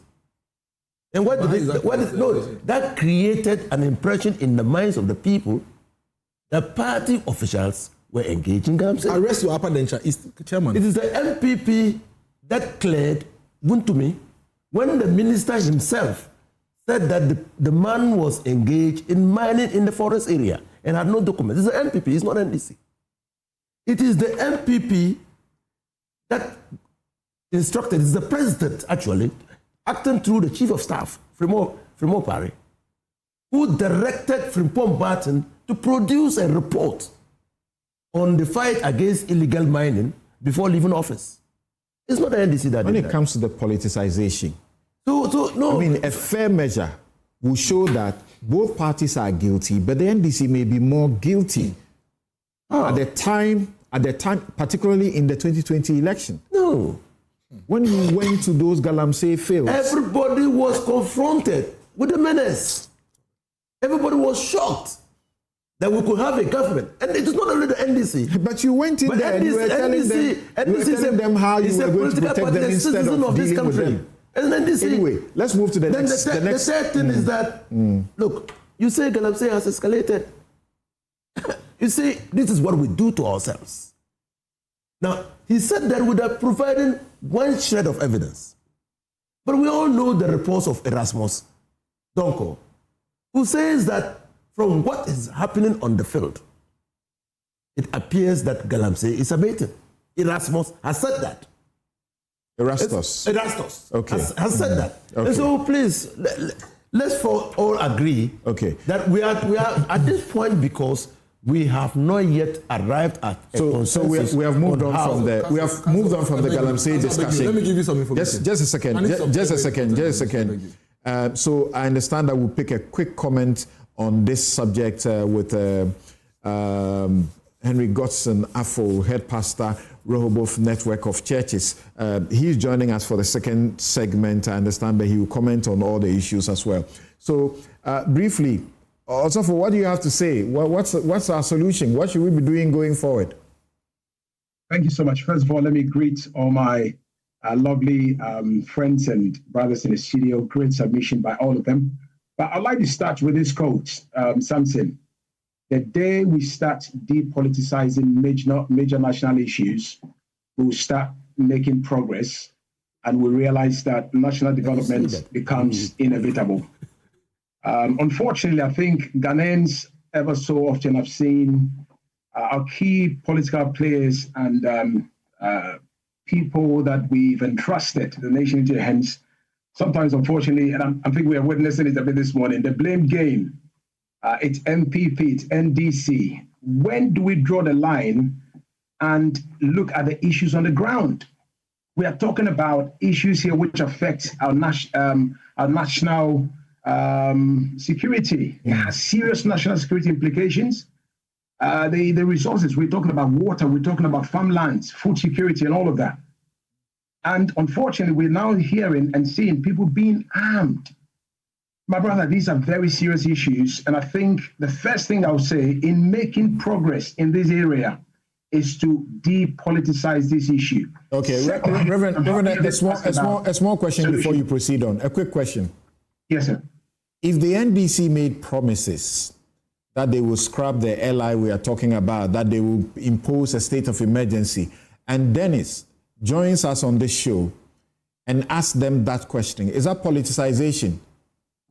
I think certainly our key political parties will make their pitch and their stance. But I want to sit here from where I sit in a very objective position, and I want to commend every little effort that has been done in the past. And I think we all need to look at what good things have been done and whatever we do going forward, pick up from where the other party left off. The politicians are failing us.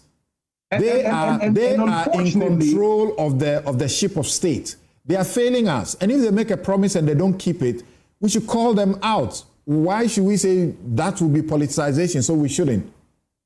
The thing is, we can sit here for years and years trying to punch holes in what that person did. And I realize the statement that says, oh, this one has offended even more. We understand there's been failed promises in the past. Let's wipe a clean slate. And that is where I'm looking forward to the day where we're going to have a solid national development plan that we stick to. And as my brother said earlier on in the studio, stick to the deliverables, stick to the key objective, so we can go back and sort of benchmark what we feel has to be done and make sure that we're not just ticking the boxes, but we're delivering. And I want to say this, in terms of the solution, this is where I come in as a man of the cloth. The last time I checked and I did my little research, the population of Ghana is in the excess of 35.1 million. Out of that, a whopping 71.3 of this population are Christians or people who identify with Christianity. Muslims, 19.9%. And this is based on the 2021 census. Altogether, a whopping 92%. And I believe that all these people a lot of these people are causing issues, environment, greed from money to do with Galamsey. Most of these people are in our churches or in a mosque or in some way belong to a particular religious organization. I am calling also on the churches. We have a role to play. This is something that affects all of us. We need to start putting this into our Sunday morning services, educate people. And finally, let us put it even into the curriculum. Put it there. But that's a sad commentary. Let's study about these things. That's the saddest commentary, Reverend, isn't it? That we are all religious. We are all religious. If you are not Christian, you are not Muslim, you look up to something that you are religious about. And yet, this is where we are. Greed. Like Reverend Joyce I said last week on this show. Last week we committed the whole show to mourning, the 8th. And this is what she said. That's the truth. It's greed. This singer will say, part-time Christian seeking to deal with a full-time devil. That's what we are engaging, right? Yeah, he's from my city in Takrade. So we sometimes stick with the truth. But let me just conclude on this. And you like to hear this. And the reason why I say that, commit it to the curriculum. Start teaching it in the primary schools as early as age 5. Let us teach them. Take them to these sites. Show them the evidence of what is going on now. Kidney disease, liver disease, and all of that is on the ascendancy. And there is a key reason for that. Our water is being poisoned. It affects everybody. So let me just show you something here. I've talked about 92% in the excess religious, okay? And you throw in other religions, Hindu 1.3, traditional religions 3.2. Let me just tell you this before we move on. Do you know that actually people don't, and we don't preach this in our churches, but I'm telling you this. If you look at the Bible is very emphatic on how we should keep our environment. And it is very clear.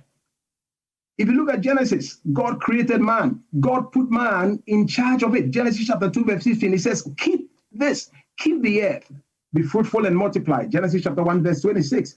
Feel it. I'm coming to this. If you look at our brothers, the Muslims, the principle of Khalifa also is very, very, very strong on humans as stewards of the earth. And again, it's in the Quran. You look at 6, verse 141 and all that. So we've got a point here where we need to really thank God for what the politicians are doing. And I want to commend the president saying this. And I don't fault him for saying that. Because unfortunately, whether directly or indirectly, we've lost 8 gallant people. I watched the thing yesterday and I was sad. The whole day, my day was just messed up. And everybody will be sick to death. When you look at this, what happened yesterday, you'll be sick in your stomach. So let's re-galvanize us. And let's look at how we can make this a national issue, put it into the curriculum for schools to study about it, put it into the churches, and let's go from there. Thank you very much. And the bottom line is what Kabila says. The greatest honor or tribute we can pay to the departed faithful 8 is to end illegal mining and its unsustainable concomitants. Let's keep our focus now on what questions you have about what should be done going forward. Yes. Not about Galamsey, about the crash. Let me supply some information on Galamsey. It's fair. Can I? Thank you. So, see, we want to solve the problem. We cannot spend every Saturday morning to belabor the point and talk about the same thing. And when we get to the point where we need to deal with it, we try to brush it under the carpet. Some say, listen, Honorable Inisa and the NDC should know what time it is. You are in government. Don't 7 months. 7 months in government. You told me to. And 7 months in government. You told me to. You are in government. You made specific promises. Indeed, you made the Galamsey promise within 100 days. That's your promise. We didn't make it for you. To stop Galamsey in 100 days? I beg you. Oh, why are you doing this? No. It was to take the steps. The steps. Not to stop Galamsey. If you do this, I will do it to you. Conclude what you are making a statement. No, but you shouldn't say that. We are moving on from here. We are moving on from here. No, but you shouldn't say it to me. Don't do that. I beg you. I was going to do it to you and you stopped me. Please, let me flow. The NDC should understand that if they continue like this, we'll withdraw our cooperation like they did to us. You have no. And if we withdraw our cooperation, you have no that power. We don't have power to withdraw our cooperation. What position do you hold? Why, Samson? What position do you hold? Would you handle this so that I can speak? You are cooperating. Can I speak? Okay. If they continue in this manner, we will withdraw our cooperation. I'm saying that you can't speak on behalf of the NPP because you are not an officer of the NPP. Fix your program. You are not. Fix your program. Hampton, fix your program. Wait. Officers, fix your program. The last time I checked, he wasn't the national chairman of the NDC. But I'm not speaking for. Neither is he the land and natural resources. So now proceed. I beg you. He should proceed. Don't interrupt me again. If they fail to check their posture, we withdraw our cooperation. If we withdraw our cooperation, they cannot even attain 20% of success in the fight. I insist.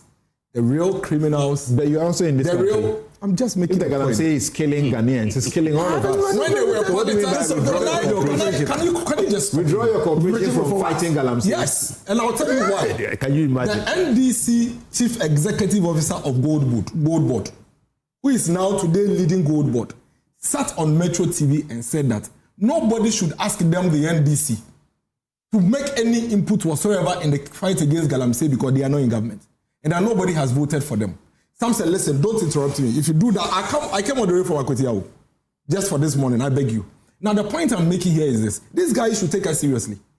They should stop behaving as if they are still in opposition. You gave us 6 specific promises in the fight against this menace.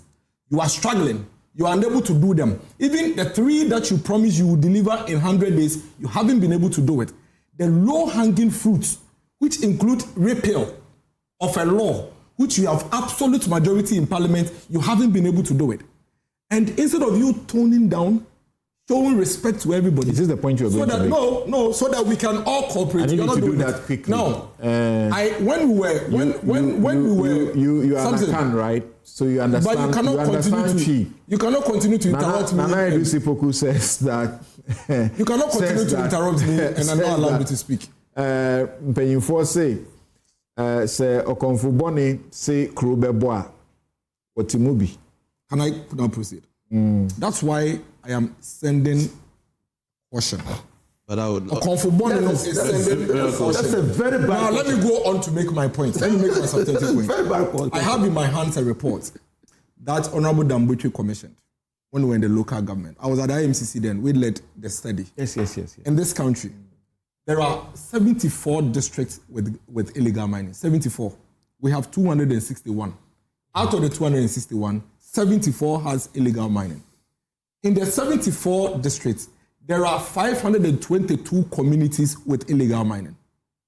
In these 522 communities, 263 of them are mining in the river bodies.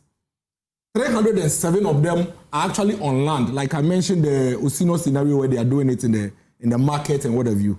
89 are in forest areas. The NDC government today, they have this data. They know this information. We don't have Galamsey happening everywhere in Ghana. There is no Galamsey in Dansoman. There is no Galamsey in my Equiapem North.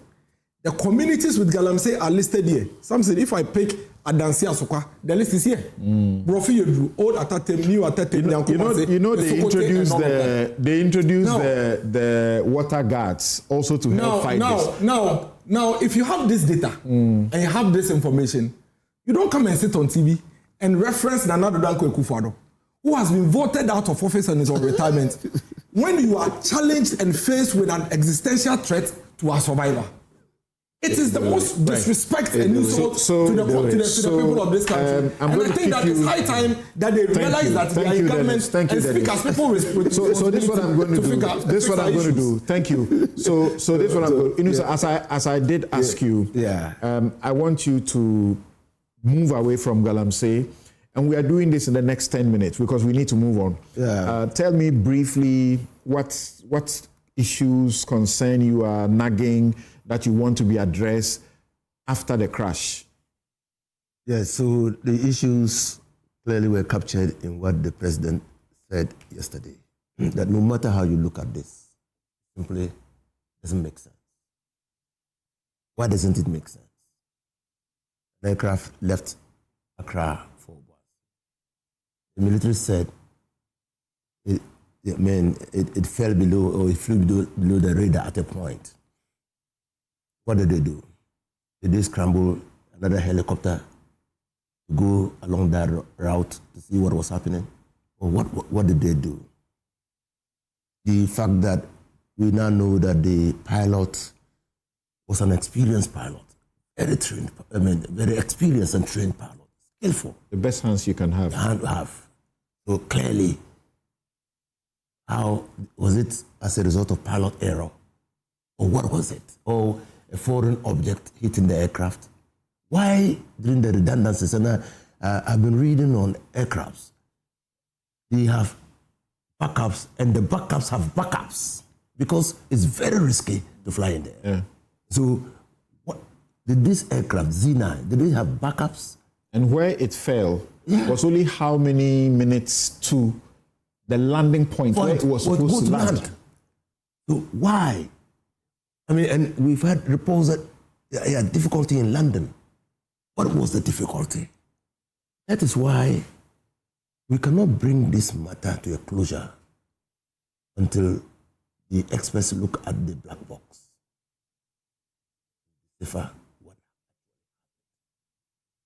There are some who claim that probably the aircraft could have been struck by a foreign body. The bird strike, what is it?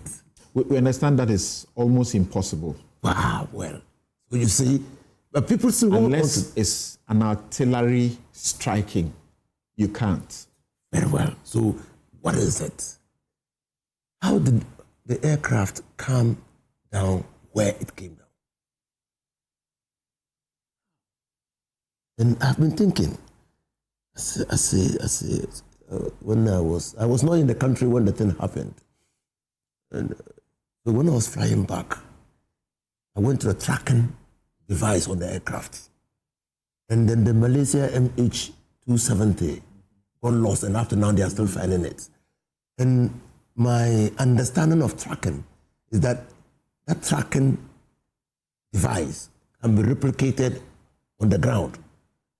So the platform that ensures the tracking, was it on the aircraft? The Z9 didn't have any tracking device. Did it? Until this situation, it has been flying these routes and elsewhere. That is why when these things happened, when it happened, we were all shocked. Because no one, you can't plan for that. And we have never had that experience. Okay. So that's why we were shocked. And clearly, the tributes that were poured out yesterday clearly demonstrated that no one had anticipated. It's the manufacturers that will have to decode that. We understand that the president wants some independent oversight. Yes. Therefore, Americans are being brought in so that they will work with the manufacturers, the Chinese. Exactly, the Chinese.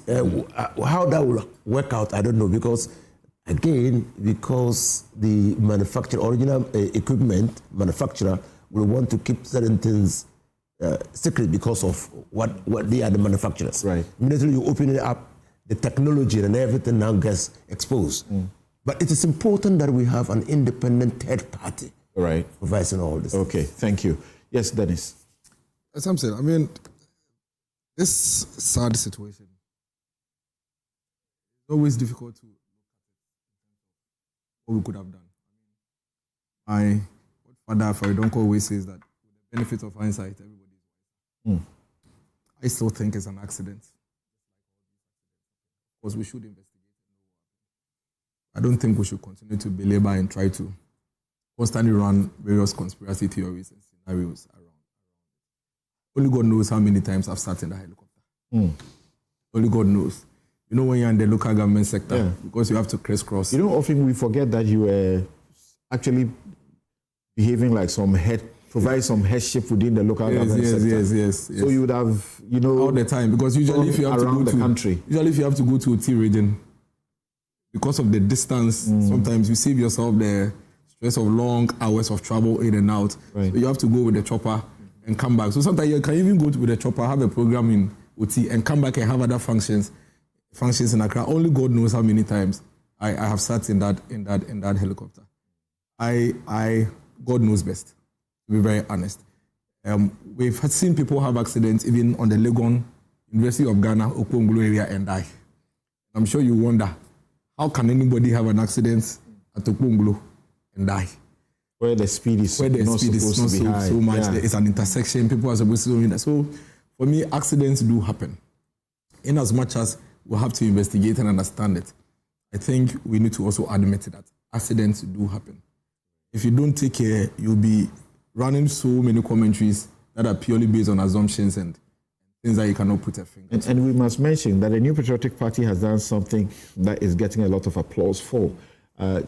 Justin Frimpong went to the NDC's offices with some executive and they denounced, party members on the fringes who are making commentary, that's, unsavory about the incident, and sort of also apologize on behalf of all of that. Because that is what is, you see, beyond politics, these things show you that we are just like ants in the sight of whichever world that is beyond us. And that nobody controls anything. Okay. You can just wake up. I mean, think about it.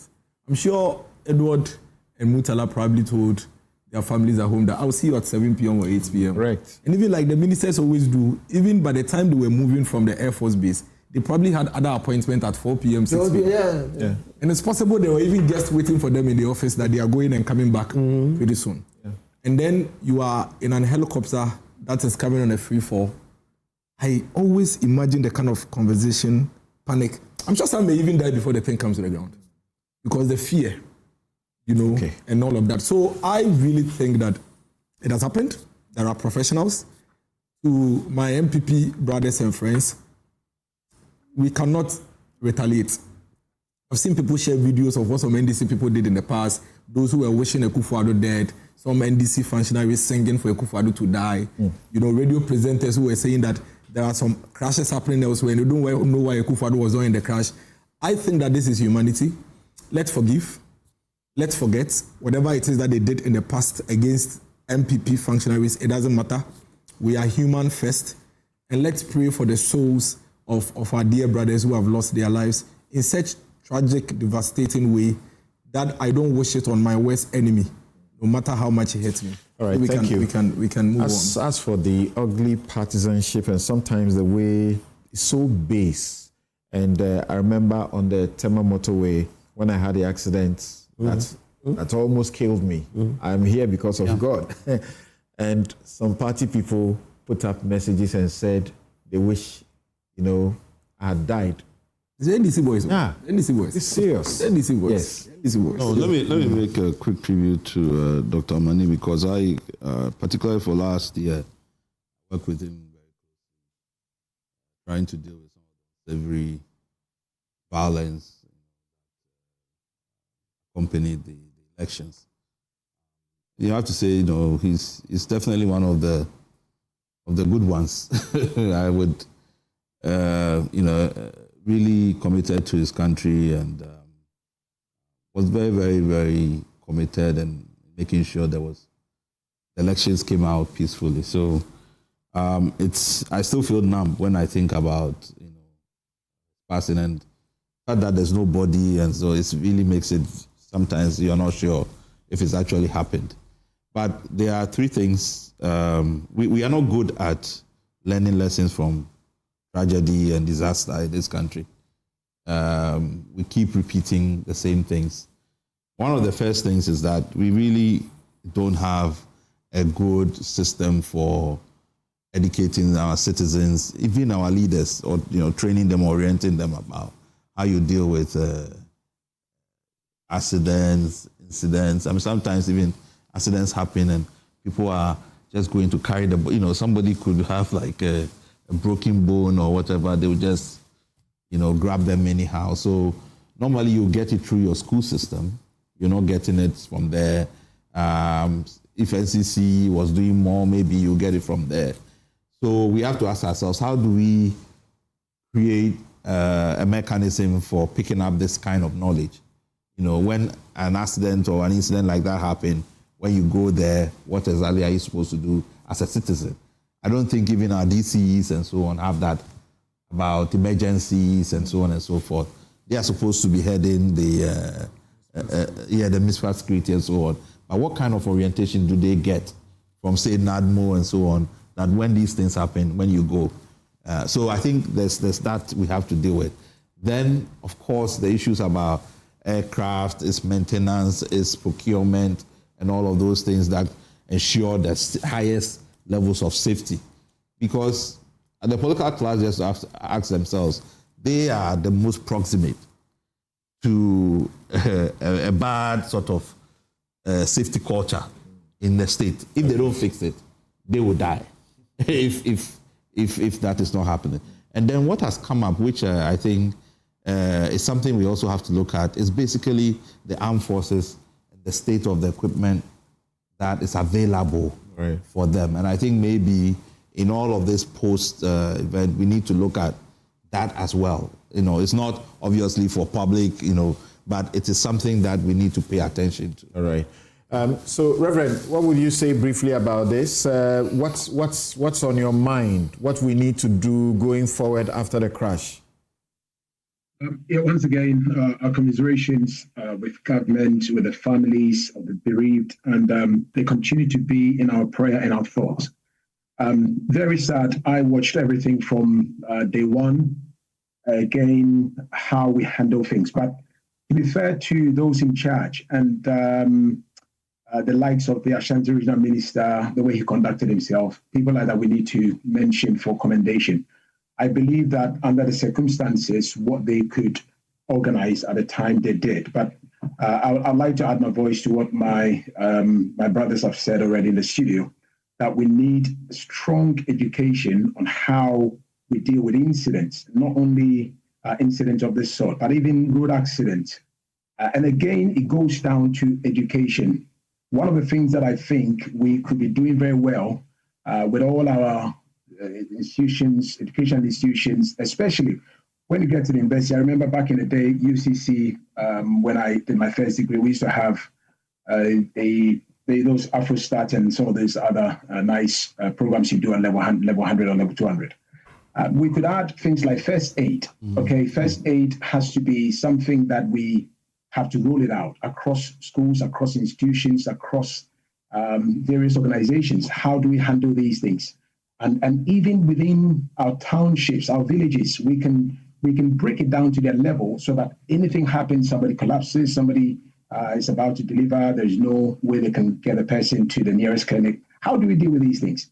And these are the things that we need to learn from this incident. As much as possible going forward, we should be able to put some resources into education on how we deal with first aid. And I think that would be one of the best ways to go. Thank you.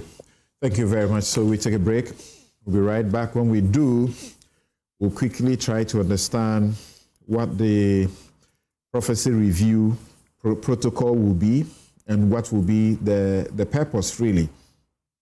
The statement that came out saying that if you have a prophecy about concerning a national security matter, concerning members of government, that the Jubilee House will wish that you send a prophecy to them so that they would review it. Well, Elvis Free Ankara says that they have received so many by now, and 80% he can tell it's sort of rubbish. And they have to look at the other 20% and see if they get something out of that. what exactly is this, heading to? Some have said, you just can't do this. We are not a theocracy. And if you want to spend your time on prophecies, like Esiedun Ketia says, life must go on. Let the prophets do their thing. Let us also run government. Otherwise, you may not even be able to move. Because if they got up today and told you that there's going to be some helicopter crash and you have to get into the helicopter to go somewhere, will you say because of that you won't go? And we are also discovering that some of them actually, right after an incident occurs, they go and manipulate their prophecy and put out something which is false, which they didn't say, and try to claim that they said it. You have heard from Wusu Bempa, who says that he tried to avert it, that he was not. Who should allow you? Just avert it. All this, crap. And then yesterday, there's somebody too who was at the funeral saying that he should be allowed to resurrect the dead. If they allowed him, he would have resurrected them. Why should you be giving access to the place? Just sit where you are. Why? Your God is blind or can't see. Anyway, we'll be right back. Yep.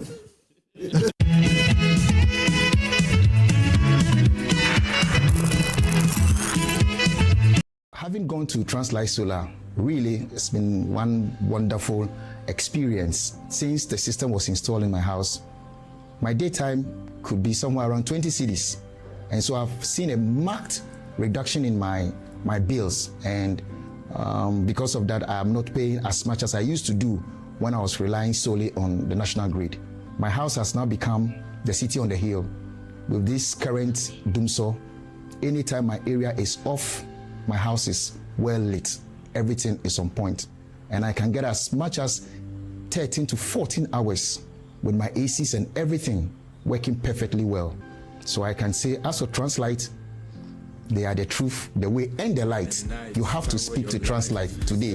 In fact, speak to them now, right now. Translight Solar. Have you been to Aqua Safari lately? Let me share my experience with you at the new Aqua Safari Resort. When you arrive, you're greeted by warm smiles and introduced to your 24-hour butler who already has your itinerary sorted. Enjoy water sports activities like jet ski rides, kayaking, water sliding, flyboarding, and castanet fishing. You can even have your lunch here on the boat cruise. Experience horseback riding, tennis, and some golfing amongst a host of other activities. Let the tour guides take you through the sceneries of the Volta River, the mangrove forest, the friendliness of the animals, local and exotic birds, while you pet and feed them. You can have this large space for your conferences, corporate retreats, and so many activities as part of the package. We chose to have our breakfast with a beautiful sunrise right in front of our cabin. We had an amazing experience and I can't wait to return for more. Visit Aqua Safari Eco Resort in Ghana, bringing you closer to nature. For decades, we have helped businesses connect with their trade partners all over the globe. From Ghana to Burkina Faso, Côte d'Ivoire, Benin, Togo, Senegal, China, Morocco, France, Netherlands, and many other countries. We have made it possible to bring Ghana to the world. We have brought small and medium businesses closer to their customers across the regions in Ghana with our SME support facilities. We have brought relief and smiles to the faces of families with our employee personal loans. With our cutting-edge technology and digital support, we take the burden of complex thinking off you, making life simple. That is who we are, as close as a partner. Bank of Africa. We are indeed the African bank with the global reach.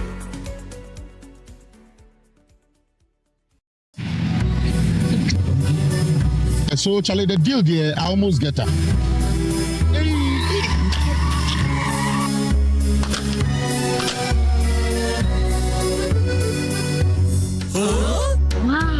Syntax pipe, as tough as it can get. You're so sorry. Would you sorry? Oh, what you was a thing. What the cat never won. Hey! Na ampai. Utina ya ke pie and cabo. Hey, madam, pipe any. Hey, Syntax pipe. meto no omo ka kyerɛ me sɛ ne ho ɔden paa sɛ yɛ fie sɛ yɛ fuom deɛ de pipe yɛ bia ɛyɛ ne gam Syntax pipe. Why Eliki? Hi, madam. From today, Syntax pipe in my pipe. No two ways. When you know, pipe ben abe use. SINTEX pipe. Syntax pipe. No hala. Every dream starts with a prayer. And every prayer ends with a promise. At Blue Financial Services, it is our passion to make you smile, to show you that your smallest deposits can lead to major financial wealth. From the early days, taking that first big step to the days of joyous maturity, we will be with you so that when it is time to dream again and you're ready to invest your hopes and dreams into the future, we will still be here with you. So dream again and trust in Blue Financial Services. Visit our branch today for a better future tomorrow and trust in Blue Financial Services.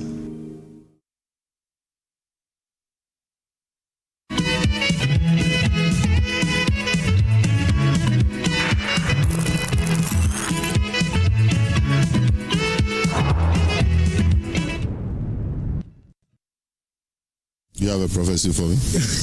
Not yet. People say my office is a collector of prophecies. I think that first of all, I got my appointment letter about 2 weeks ago. So people haven't heard about the appointment. People didn't know about it. People didn't know about the office. So that alone was a problem. And then when the statement came out, we did not define the office because that was not the purpose. And so for good reason, maybe some people felt that an office has been set up solely to collect prophecy. That's why you saw all those memes and all that. But I took it in good faith. It's part of the adults of the job. I've heard people say government should focus on governance and allow churches to do. Say Ghana is a secular state. Why make it? Yeah, but what is governance? Governance is the government is to ensure the interests of the citizens are protected and advance those interests. Now, Christianity, Islam, or faith has become part of our society. I mean, 90% of the population. So it's your reality that you have to deal with. And then we've had situations where there are thousands, millions of very, very good pastors, but you have situations where a few of them, the things they say and do in public tend to cause fear and panic. And unfortunately, within this period when the country is grieving, you have situations where people say, well, we foresaw it, but we couldn't get access to official documents. Okay, so you're welcome back. And my guests in the studio, Miracles Abuaje, Dennis. We have also Reverend Henry Godson Afo, Dr. Kwame Kujopumpuni Asante, and Inusa Fuseni, who is former MP and former minister. Now, the statement that was issued from the office, it's not long. I want to read it out to you. The Office of the Presidential Envoy for Interfaith and Ecumenical Relations, Office of the President, Jubilee House.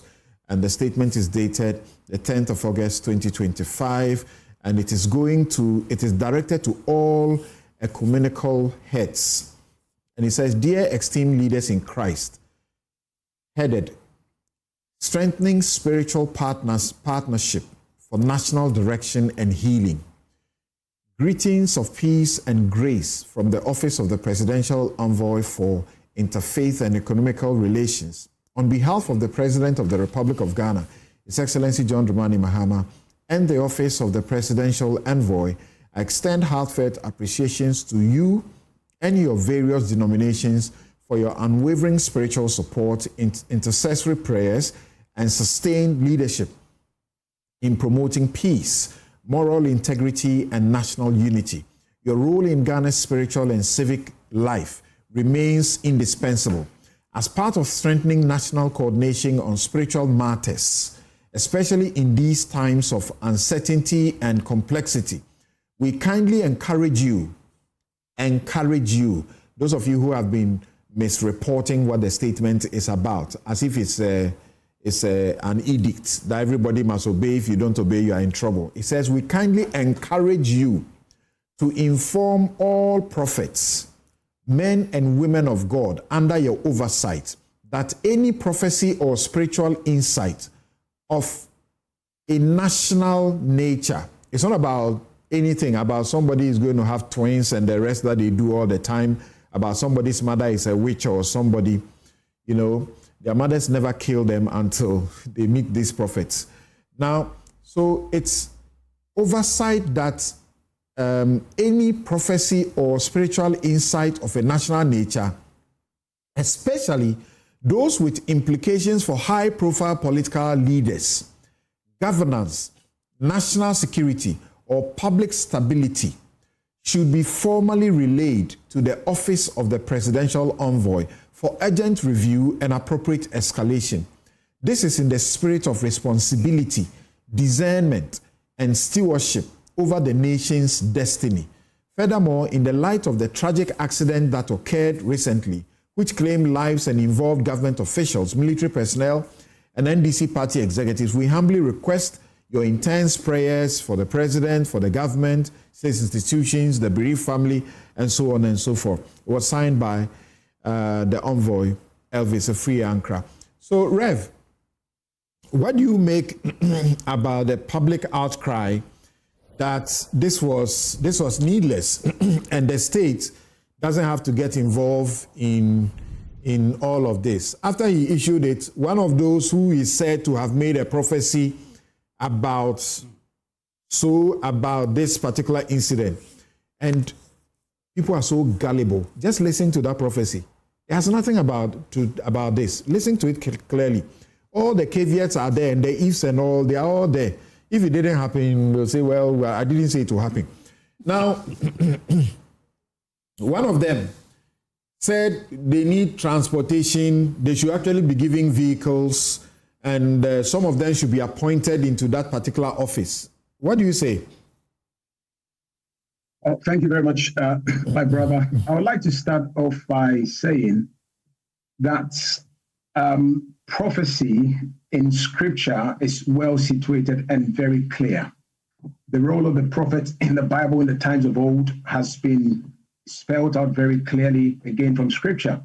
And personally, I can sit here and describe myself as a product or a beneficiary of prophecy or the ministry of prophets. So I'll not sit here and criticize or lambast or brush all prophets with the same brush. I think that needs to be very clearly made. Unfortunately, however, a minority, okay, and when I say minority, let's remember what God told Elijah.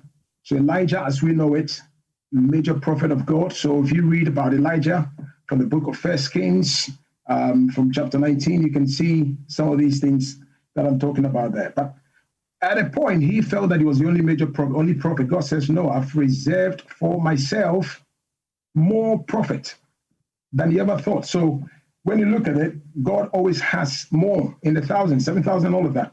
So there are people who are not actually in the media space, in the public space, speaking about things, but maybe might be praying about it. And there are people who are using the title prophet who also are not.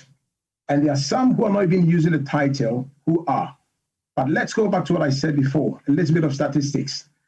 A nation with a population of 35.1, 71.3% Christians. So even though we talk about Ghana and we describe Ghana as a very secular state, the truth of the matter is, and we don't have to be very hypocritical, sometimes even people who will say things about church and all of that, we still sometimes go to church or we belong to church here and there. And people will have their own misgivings. And I don't want us to put a blanket rule on everything. But coming back to the essence of this. Reverend, these Christians you talk about, we find them everywhere. So they dominate in our ministries, departments, and agencies. I just mentioned to you before I started the show on my tape. In the last 5 years alone, almost 80 billion Ghana cedis has been misused or stolen by the Christians who sit in those offices. Just last year alone, 18.41 billion Ghana cedis. They stole it. So let me come back to the point I was making, and I'm just going to quickly touch on this. I have been a very ardent advocate of making sure that as clergy and as men of God, as women of God, as the church, and I said it quite recently, we start sanitizing our own system before we're forced into any form of undesired but necessary regulation by some government someday. And I think the onus is on the government. Certainly, government has a responsibility also to protect the citizenry and all of that. But I have to say this, personally, as a Christian, not even as a pastor or anything, but as a Christian, it saddens my heart when I see that in a nation where we have 71.3 Christians, if we can use the influence of our faith and go back to the tenets of the teachings of Christ, as was modeled by the early Christians and the early apostles, trust me, Ghana and maybe sub-Saharan Africa, most places where we believe in Christianity, we should be amongst some of the best developed nations in the world. Because just by going by those teachings, do we do it? Unfortunately, the answer is no. And that's what I'm saying, that what comes up from the pulpit from Sunday to Sunday, we need to do more. We need to do more to educate people and go back to the core tenet of the teachings of Christ. And that is why in Acts chapter 11, you see very clearly, verse 26, the people just saw the disciples and they said, these people look like people who have been with Christ. Why? Because they saw the life of Christ in them. And for the first time, the word Christian was coined out because they saw the life of Christ in them. Unfortunately, can we say that about, unfortunately, even some of our pastors or clergy today? The answer is no. And I'm not calling anybody out, but I'm sure that sometimes you see some of the videos and some of the stuff that comes out in the media, people insulting, people lambasting, using unprintable words. It beggars belief. And it's sad to say this, that we as a church, yes, we have to do more to sanitize the system. And by so doing, I, as a person of faith, I'm also counting on some of our fathers, some of the patriarchs in the system to start doing this, leading on this. Can we get to some specifics about this issue? And yeah, you say you will not paint all of them with one brush. Of course, nobody is going to do that, because as a Christian, I'm a Scripture Union raised, and I'm a Catholic. I'm happy about how my faith was built. I know my scriptures. I know how to read the Bible for myself, and I know how to receive guidance from men of God. But when you have this ugly competition out here in Ghana, when God speaks to the prophets on 31st night, on the 31st of night, God speaks to all the prophets around. And guess what he tells them? He tells them, I don't know which God it is. He tells them about harm, about sorrows. You know, what is that? I mentioned, for example, Usu Bempa. He said, I tried to avert the tragedy. The government officials failed me. How do you want the bereaved family to feel about this kind of conversation? There's a prophet by name, some Roja or something, Fire Uja, something like that. He is the one who said every should give them transport, buy them vehicles, and appoint some of them to the place so that they can, do this job well. All over, they are prophesying death, road accidents, all of this. What is that? I think just to come back to that specifics, this is where I see it, and I'm speaking for myself. Reading the letter that we just read, I've read the letter several times, and just when you read it, and thank you so much, my brother Samson, you did mention it rightly, that what the presidential envoy for interfaith and communal relations is trying to say is not a regulation in itself. He is using the word to encourage. I believe that if we understand the spirit of the letter and try to understand the rationale and objective behind it, we will realize that what he's trying to do is to give accessibility. So it's about access to the relevant people for whom you might have said that God has spoken to you. And I don't want to discount or discredit if someone says, I've received the word. And let me just borrow the words of the Speaker of Parliament when he says that I listen to men of God and I don't discount or I don't just disregard what they say. People have their different faith. People are keen to different things. But I feel that it is about time that we bring sanity into the system. And I tell you this. So Rev, so that a prophet gets up and says, like they have been saying these days, I see the president, this is happening to him. Then this one says, I see the president, if he goes here, this will happen. I see this, you know. And then the Jubilee House will receive these prophecies. And because of that, the president will not go anywhere. I see that if the president eats something, this will happen to him, so he won't eat, or what? Right, can I just say this and then just quickly throw a bit of constitutional touch on this. So certainly, I mean, you're a very top lawyer, one that I respect so much. Article 21, Clause 1C says it very clearly that all persons shall have the right to freedom to practice any religion and to manifest such practice. But certainly, it is also very important for me to mention that such customs should also be situated within some form of responsible practice. And that's why the same Constitution in Article 21, Clause 1A also goes on to talk about the fact that you will have your right to freedom of speech and everything, but we have to be mindful to how these things are done. I'm going to tell you this. I as a Christian, I don't live my life based on prophecy. Okay? And I think that sometimes that's a mistake some people make. And I believe that there are some people, even if they have to permit me to say, probably even go and sleep with their wives, they'll come and ask a prophet, should I do it tonight? Should I do it on a Thursday night or whatever? But I mean, that's beside the point. The truth of the matter is we have to be able to also to test all spirit, as the Bible says in 1 Thessalonians chapter 5, verse 21 and 23. People should not be living in fear, okay, because a prophet spoke. I am vehemently against that. And I think if we limit ourselves to that, at some point, we almost become akin to what some terrorists were doing back in the day in the West, just trying to bomb a few places to put fear and panic into the lives of people. Yeah, that's why we have law in this country. Exactly. If you say things that tend to cause fear and panic or fear and alarm, it is a criminal offense, punishable at law. That is why I am saying that we need to sanitize the system. So I'm using this medium to tell every Christian out there. And I'll give an example. Personally, I feel that even sometimes when we are prophesying in church, it is not every prophecy that you have to say it in a microphone. If God reveals something to you and it is very delicate, sometimes be sensible, because the spirit of the prophet is subject to the prophet.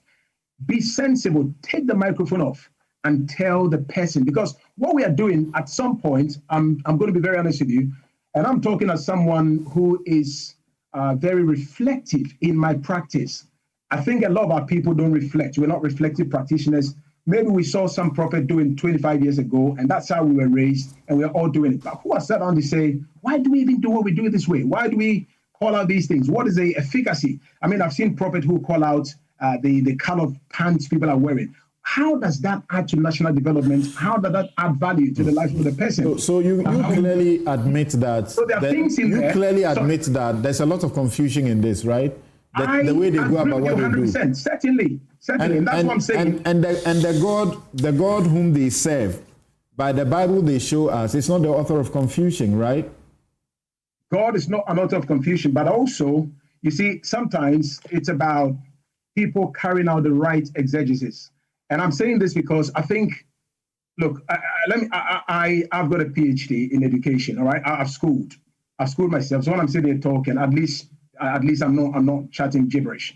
I've also been trained at the Royal Military Academy of Sandhurst as a chaplain. So should we do like in some African countries they have done, where you must have at least basic degree to, that's what I'm saying. So to go through a process of qualification, theological training to be able to do some of these things. I'm just giving an example. I just didn't get up and started using the title doctor. I've worked over 6 years to get my PhD in education. And Honorable Fuseni knows me when back in when some of your friends, they bought it with $1,000. All right. But I'm telling you this. When before I got into Sandhurst, there was a system.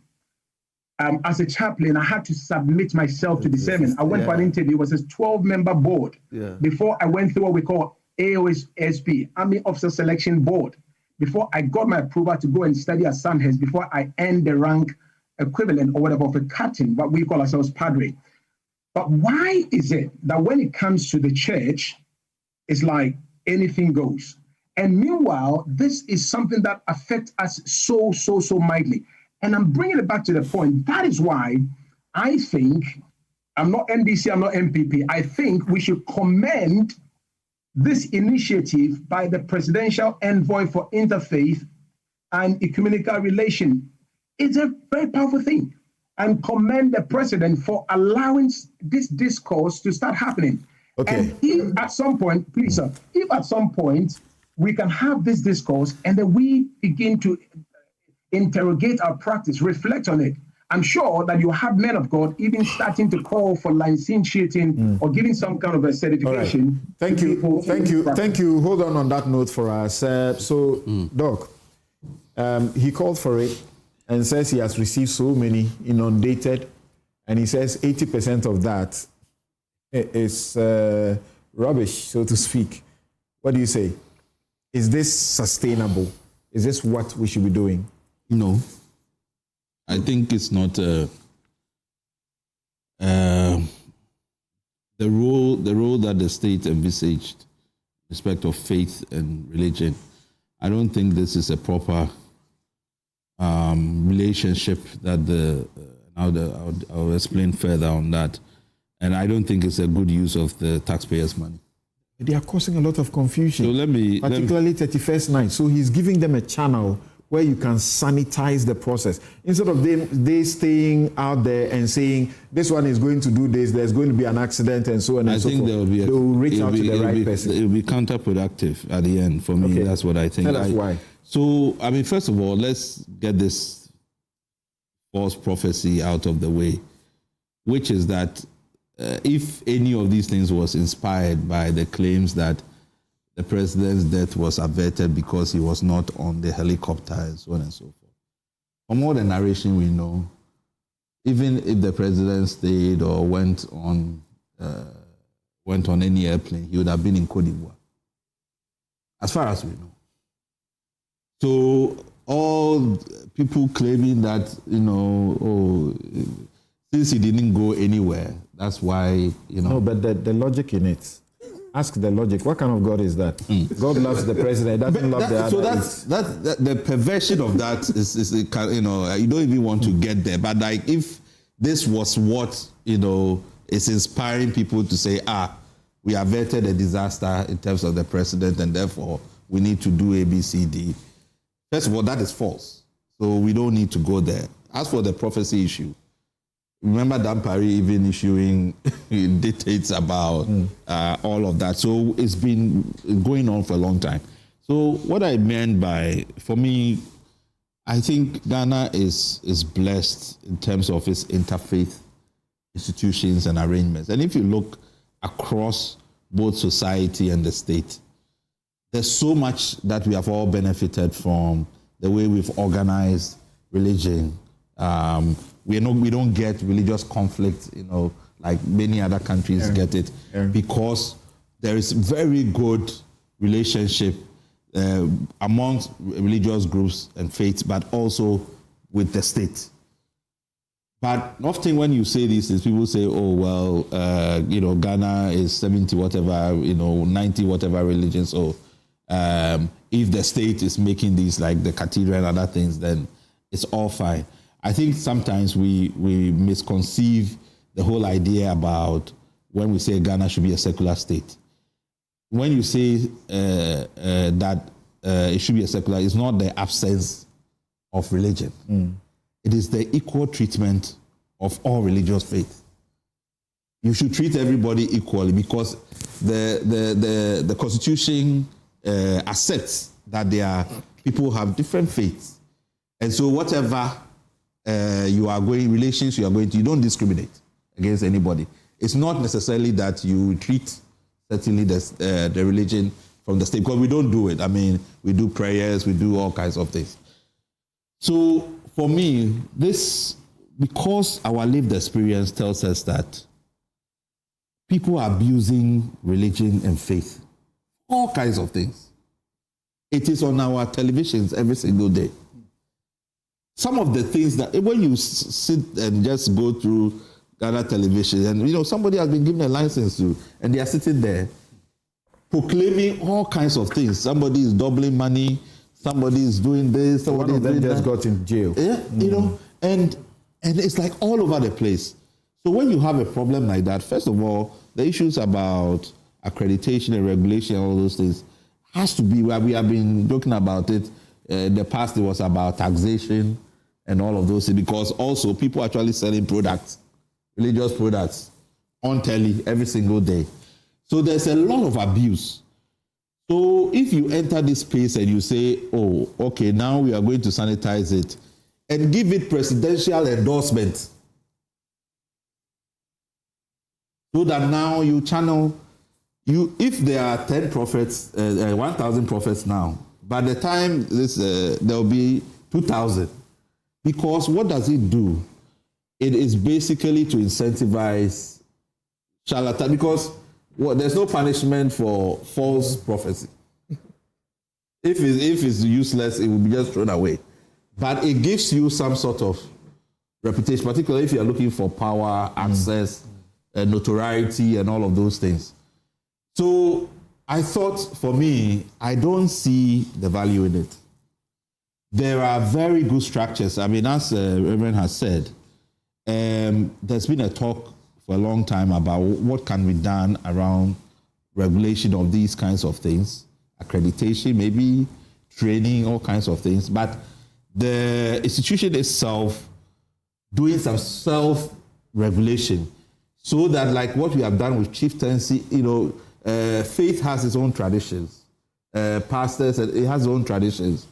Let people be able to use the same information that everybody knows to say, this is right and this is wrong. It will be very difficult for me to go and step in and be reviewing prophecy, because I'm not, whatever. Okay, so Doc says we shouldn't waste the state's money on this. Dennis, many,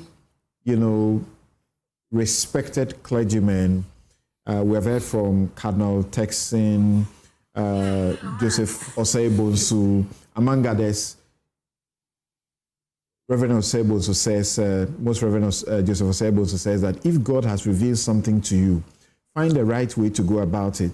My concern is that these days, most prophecies are focus on death or disaster. You, the politicians, have you not encouraged this? Now, as you go into your primaries for your presidential candidate, every day we are hearing one prophet here and there say, oh, it will be Bamia, this one said it will be this other person. And every day there's competition. And you guys go there and pay homage. So, Kazo, you see, I'm a Methodist. I schooled in a Presbyterian school. So our understanding is a bit different. For us, tomorrow, the preaching you hear in every Methodist church is the same. We use what we call the almanac. Just like the Catholic Church. Even the prayer, that's the Reverend Minister will be praying is written, and it's we are basically reading the preaching. So it's a bit controlled. And for us, it's also more about teachings than prophecies. I mean, until recently, you would hardly hear any prophecy in a Methodist church or a Presbyterian church. It used to be very strange when we were kids, when you see a Methodist Reverend Minister giving prophecies. They could even expel you in those days. But we are not God. First of all, I think that Honorable Evers Free and Crest position should be scrapped. First of all, I don't think there's any reason why the state should be spending money on a presidential staffer to be playing that role. The government should be clear. If you want to secretly appoint a deputy minister or a minister for religious affairs, do it. But don't hide it under a different cloth. We have a minister for local government, chieftaincy and religious affairs. If anything, that's his job. He should have a unit or a desk in his ministry. But if you have a whole presidential staffer in the caliber of Honorable Evans Free and Crest to be doing this and to be moving around with pastors and prophets all over the place, what is the use of the ministry? And that's the point we keep making about the NDC pretending that they are reducing, number of ministers, but they are using covert ways to appoint so many people. Because if it's a presidential staffer, as we hear it, then he is at least at the level of a deputy minister. So you may as well just announce him as such, but that's notwithstanding. Interfaith coordination, that's an important office. But you have a minister for religious affairs. It's not an office for prophecies. You have a minister for religious affairs. I agree with you. I'm saying that you have a minister for religious affairs. So if you want to appoint another one, do it. Don't tell us you've cut down ministers and you're appointing people at the same level of ministers to play roles that you could have done. But let me come to the substantive matter. So I've heard him actually use 1 Thessalonians as a basis for the approach. In fact, he quoted 1 Thessalonians 5 verse 20, which says that do not treat prophecies with contempt, but test them all. Hold on to what is good. I watched the banter between him and Uncle Kwesi Pratt on Metro. My only challenge I have with Elvis's position is that, you see, the Bible talks about testing of prophecies, but that's a spiritual exercise.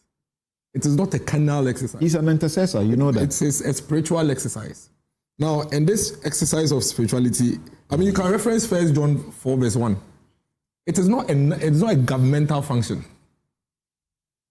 This issue is bringing up issues that are theological, practical, and even constitutional. You cannot use human systems and structures to control prophecies. That is a big problem. In fact, he's right, because even Jeremiah speaks about false prophets. And Jeremiah raises serious issues about how a lot of false prophets have gone into the world. But there's nowhere in the Bible that he refers to that says that government can control or censor prophecies. Indeed, even in the Bible, at a time when there was an attempt by some governments to control prophecies, you know what they did? What they did was that they used that to control the people. And they started influencing prophets to say things that they want them to say so that people will follow. So there's actually a biblical principle when it comes to an attempt by government to control prophecies. It's in the Bible, where in an attempt to control the people, the government at the time actually did the true prophets. And for me, that is a danger. Because you see, I'm NPP, you are NDC. The government is paying you money. And you are saying that if a prophet wants to say something that God has shown him, he should come and tell you first. Then you. Something about. Yes. About the state or high profile people. Come and tell you. Then you would review. How do I trust that you will not censor it? You are a pure politician. How do I trust that you will not censor it? So tomorrow, the prophet tells you that, God forbid, Honorable, no, let me not use that. Honorable A, B, C, D is the one that will die. Then you tell the prophet, or you will come and interpret it, that is not that guy, it's miracles. Because I'm your opponent. It is unheard of. It is unnecessary. What we need to do is to use the systems in place to continuously educate these pastors and prophets that we have so they will be a bit more responsible. When we were kids, when we go for Friday half nights and there are prophecies, do you know how it comes? Once you are praying and everybody is doing the intercession, somebody will scream. And then the person will start saying, my children, it is me, your Lord, speaking to you. I have seen this, I have seen that. At what point are you going to control that? At a time when you and I know. And then they even used to tell us that when the thing comes, like, some of them used to come in a different language, some strange language. They say that if it comes and immediately there's no interpretation, there is fake. So immediately that one comes, you should hear somebody speaking it in a language that you understand. But the point is that now that we have all these prophets on TV, and the Bible says that when I take the microphone and I am of God, I am consumed by the Holy Spirit and the Spirit speaks through me. Some prophets and pastors will tell you that when they finish their service and sermons, they don't even recollect what they said because they were in their spirits. And you are saying that when the spirit is speaking to me as a prophet, I should pause. What if I forget? It is not, you see, and these things, it's not as if when they say prophecy, God has a timetable for you to go and pick your pen and paper and write it. I am preaching. Whilst I am preaching, I spot Samson. And the Holy Spirit tells me, this guy is going to be involved in an accident. How about 31st night? Yep, they see it. It's discerned. No, those who don't even prophesy 31st night, they prophesy. I are not clothed. So they plan it. You and actually, some of them announce that the people should come to church on 31st night and they will give prophecies. I have a principle. So it's something they can plan. I have a principle. But you can control. He said a while ago, and that is scriptural. How are you going to control that the spirit of the prophet is under the prophet. No, but the point is that the Bible never speaks about government interpreting and accepting what is true and what is not. How are you going to do that? How are you, government? So are you going to appoint 3 pastors who you believe to come and sit and receive the prophecy and interpret it? You send it to me, we look at it and say, oh, this looks serious. And from the way it is being said, maybe it's worth considering. Then we take action. That's what he's saying. So you are going to interpret people's prophecy. Why don't we then talk to God that, God, from today onwards, any prophecy you want to give to this about this country, give it through me, your servant, so that I can speak to the president. There's a pastor in Kasapepe that God has chosen him as a vessel and spoken through him.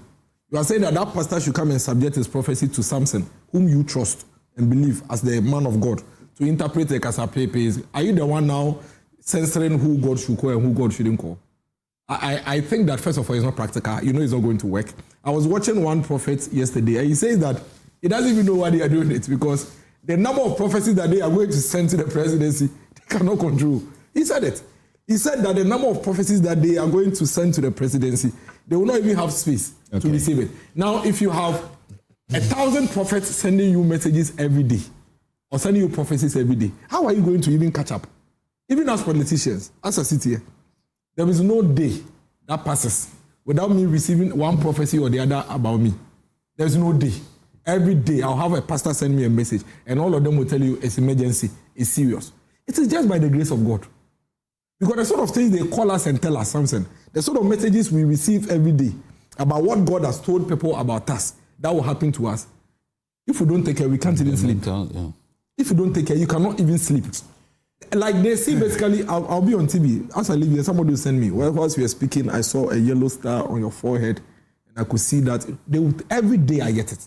And they tell you that if you don't get back to them, there is no way you'll be able to. Why do you encourage it? No, you are not encouraging it. They are sending it to you. It's a miracle. You understand? You are not encouraging it. They are sending it to you. So governments and Elvis should just admit that we're in a serious situation as a country. What we should use are approaches that would work, which include sensitization. Let's use their associations, the Pentecostal churches, the Christian Council, the Catholic, and all those things, so that they will tell them that, listen, from today onwards, we are all in this together. If you should have a prophecy about the nation, we beg you, just do something about it and avert it. Okay. You understand? Right. Why is it that when you have a prophecy about me, you have to reach me first before you're able to fix the situation? How does this work? When Osubempa says for 3 months he was seeking audience, calling people, but they didn't put him through the officers who must hear him because he was trying to avert this tragedy. And Dennis just mentioned the Christian Council of Ghana. The former General Secretary, Reverend Dr. Kwabena Opunifrimpong, says which people are going to review the prophecy. How does a politician teach pastors what to do? Consult the clergy before making a public pronouncement.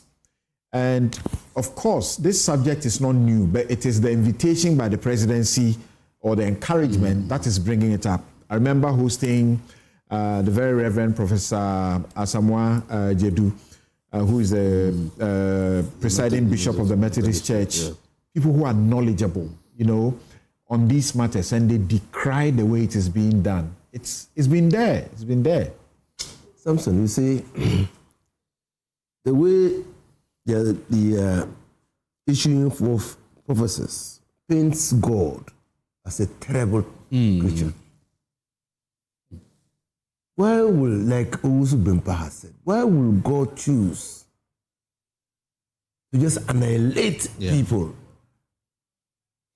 and send that signal to another human being? I mean, that debases the concept of God. The concept of God that is in our constitution. Because Ghana, as a country, we believe in God. But we don't believe that God will be so wicked as to kill people who are on a mission to save the country. We don't believe that. Look at the Constitution. You know, you've read it several times. We say that in the name, this is the Constitution of the Republic of Ghana, in the name of the Almighty God. In Arabic, it's just Bismillah. In the name, we're writing the Constitution in the name of the Almighty God. That's to tell you that we believe that there's a supreme creature. You said we are writing the Constitution. It says, in the name of the Almighty God, we give to ourselves the things we state in the Constitution. Right. Yes. Where will that God then decide that the things that we have elected to do for ourselves, He can punish some people for doing those things? That's why Islam, religion is a deeply personal matter. I believe in God. That's the emphasis, deeply personal. Yeah. And I believe that He controls my life. And He controls many things in this world. I believe that when I intercede to Him, He listens. And in my quiet moments, He guides me. Because that's why I have an inner voice. That inner voice is the voice of God. I don't go to anybody to seek an intercession, because that person is not better than me. He's just a guide. The Bible says, yea, though I walk through the valley of the shadow of death, thou art with me. Not through somebody. But not through somebody. Thy rod and thy staff is what keeps me through the shadow of death. I have leaders. I have imams. I have pastors who are leaders to guide me. But they don't reveal what God wants to tell me. He reveals to me. He reveals to me. And I've traveled the world. You see, this thing about prophecies and all these things, sometimes it challenges even your faith. You travel the world. People are making progress. You never open a TV and you hear anybody offering a prophecy. Meanwhile, those people are developing, they're becoming prosperous, their people are getting out of poverty, and then you don't hear prophecies. They brought it here. They even brought it to us. They even brought it to us, in fact, thank you, miracles. But you don't hear those things. So why? Is it one of the things of condemnation that religion is now used to condemn us to perpetual bondage? It's dirtiness. Those people who are issuing of those professors, how well do we know them?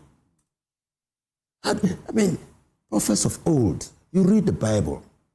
And then years of submission to the will of God, years of devotion, the way they conduct themselves, the way they carry themselves. You see it in them. The people accept that these are men of God. Is that what we see? And some can even drive Rolls Royce. And wear gold chains. Men of God are not supposed to be poor. Yes, now tell us that. They are not supposed to be poor. They are not meant to be poor. They are not meant to be poor. The richest pastors with the poorest congregations. The richest churches don't have aircraft. You Methodist churches, you fly aircraft around. God spoke with them when you and I were. You are private jets. God spoke with them when so that is why I find it difficult to see how probably it's because of the communication of Elvis. Okay. It is always important. All right. To reconcile the different faiths. Right. Put it. So because we need to have just a little time on the last subject so that we don't skip it completely. Rev, I understand that you want to make a minute's contribution to conclude. Please do that quickly. Very quickly. Thank you so much for that. I just want to say this, that as a nation, as I've said, our religiosity or level of spirituality must be equally proportionate to our level of development. And that comes through education and what we are preaching in the pulpit. Talking about using the fathers in the house to do it. Sometimes, some time ago this year, Dr. Otabo, if I should mention, they started doing some teachings. And within the church, there was a division. So at some point, if people cannot accept that you practice your religion within a responsible way and within responsible limits as per the Constitution, we have to crack the whip. And that's what I'm saying. And just quickly on that, America does it. Paula White and all of these people are with the president. They pray for them. The king has a personal pastor who is paid. So I'm not saying commit so much national resources to it, but it is very important. If it bothers on the well-being of the nation, let us try and find ways to not say regulate it for now, to make sure that the system is sanitized. Thank you. Right. Well, in America, people are not studying under trees, and we need to take care of that. In America, I drove to University of Education, Winneba, Thursday. For 40 minutes or more, I was on a very dusty, rough road. You should take the Accra-Kumasi road and see what it is now. So let's fix the important things first. Let's talk to this God to prophesy about how we'll develop this. We'll get money to develop these places.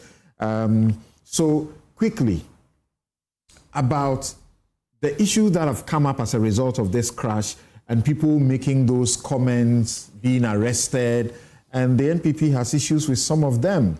The NPP issued a statement and said, arresting those who shared the viral video where you had a female speaker threatening to kill President Mahama and behead the First Lady, Lordina Mahama.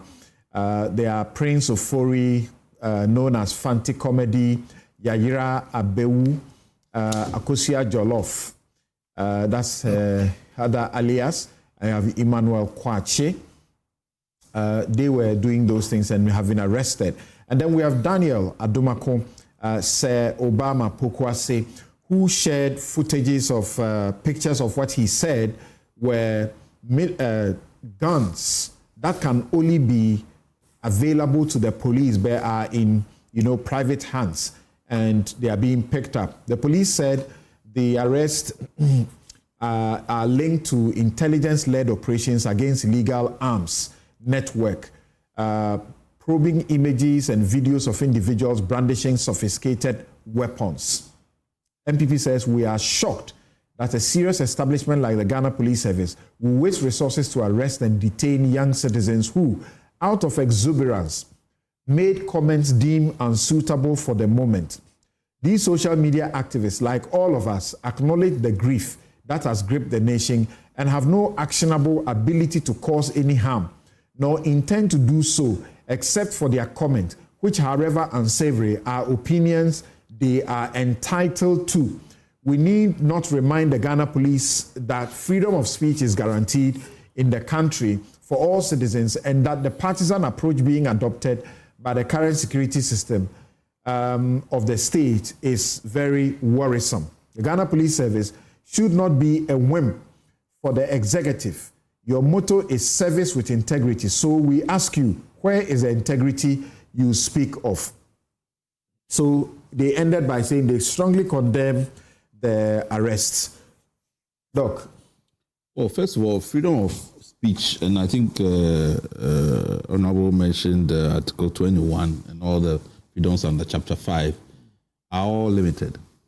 First, that your freedom doesn't lead to the interference of somebody else's freedom. And then we have all the other things like public morality, health, public order, security, and some of the subject matter that you have referred to borders on those issues. Now, what really, and it is something that society, and it's not just us as Ghanaians, but I think across the globe, we have to begin to deal with some of the fallouts of social media. Because social media doesn't give you filter. People think the things that they would never do in a public square, they can do it on their device.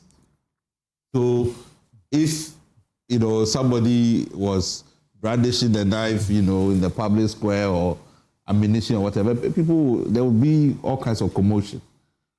But you feel it is fine, to do those kinds of things, to showcase those kinds of things on social media without any consequences.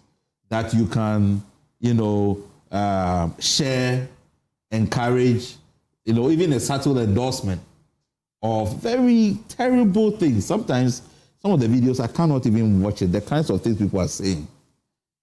So I think that we really have a huge problem. At the moment, the state is using almost pseudo-criminal libel type of colonial legislation to deal with it. So it means that we need to look at our laws. How do we deal with that? And what is the appropriate punishment? Okay. There's, of course, issues, opportunities like defamation, all that stuff. But the other thing that I also want to raise is that if you are going to deal with it, as maybe the MPP is trying to say, why is it that it's only partisans that you are? Because are they the only ones that are sharing this? Okay. So that approach is important. But what about the parties? Yeah. Also, what are they doing? So yeah, let's hear Dennis briefly in less than a minute. Let's see what we can do quickly. My time is up. I'm being asked to close. Let me just. Because we don't have time. So Obama is still in custody. Please, at least grant him bail. Yeah, that's the point. I'm against all form of extremism in free speech. I'm against all form of violence, threat in free speech. Right. But the framers of free speech knew that there may be outliers, like Doc said, and that is why they put in place laws and regulations to deal with it. It doesn't include abduction. It doesn't include kidnapping. It doesn't include break-in into people's homes in the middle of the night. What the Ghana police and the state security apparatus are doing is that they are putting all of us at risk.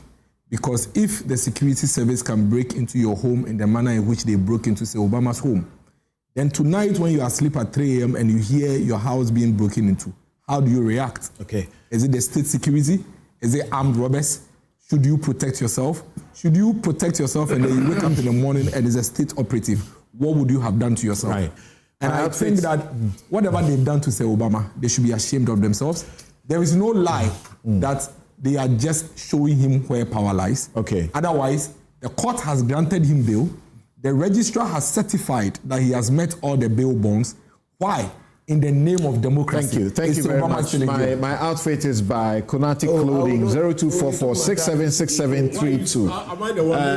30 seconds. My time is up. As you can see on the wall. I'm just surprised that quickly. 30 seconds. Issued that statement. 30 seconds. Because a few years ago, can you imagine? Anyidoho was arrested in similar circumstances. The court has granted him bail. So if 4 or 5 years ago, Anyidoho sat on a radio station and made statements which resulted in his arrest and incarceration. Anyidoho is too far. Oliver is just recent. Even under Kufuor Jigbodi. She's late now. Okay. Was arrested. So don't worry, do it. When we can do it to you too. This show is brought to you by Bank of Africa, strong as a group, close as a partner, MTN, everywhere you go. Ashesi University, educating ethical and entrepreneurial leaders for Africa. Robert & Sons Optical Services, your comprehensive eye care service provider for 33 plus years. My Way Insurance, dial *165# on MTN to join today. Syntax Tanks is strong, it's tough. Activa International Insurance, our clients are passing. International Facilities Management Association and Safari Valley Eco Park, bringing you closer to nature. I'm Samson Ladianyani, have a good afternoon.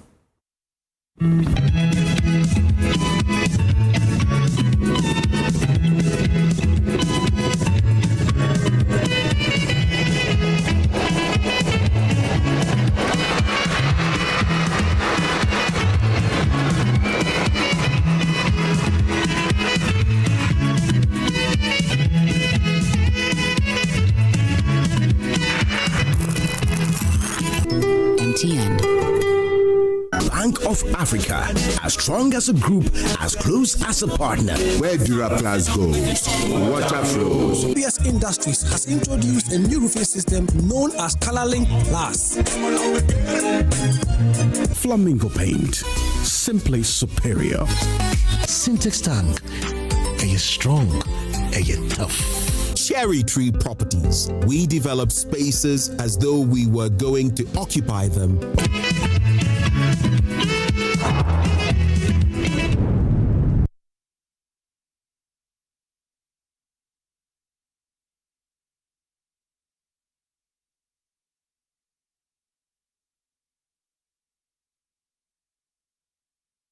Having gone to Translight Solar, really, it's been one wonderful experience. Since the system was installed in my house, my daytime could be somewhere around 20 cedis. And so I've seen a marked reduction in my bills. And because of that, I'm not paying as much as I used to do when I was relying solely on the national grid. My house has now become the city on the hill. With this current doomsaw, anytime my area is off, my house is well lit. Everything is on point. And I can get as much as 13 to 14 hours with my ACs and everything working perfectly well. So I can say, as for Translight, they are the truth, the way, and the light. You have to speak to Translight today. In fact, speak to them now, right now. Translight Solar. Translight Solar. As a young mom, you're not always sure that you're doing it right. Choosing a baby care product for your child can sometimes be difficult.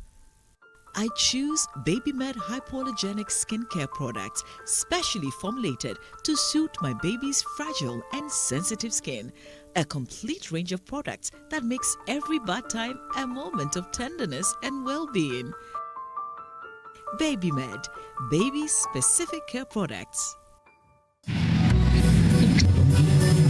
So, Charlie, the deal there, I almost get her.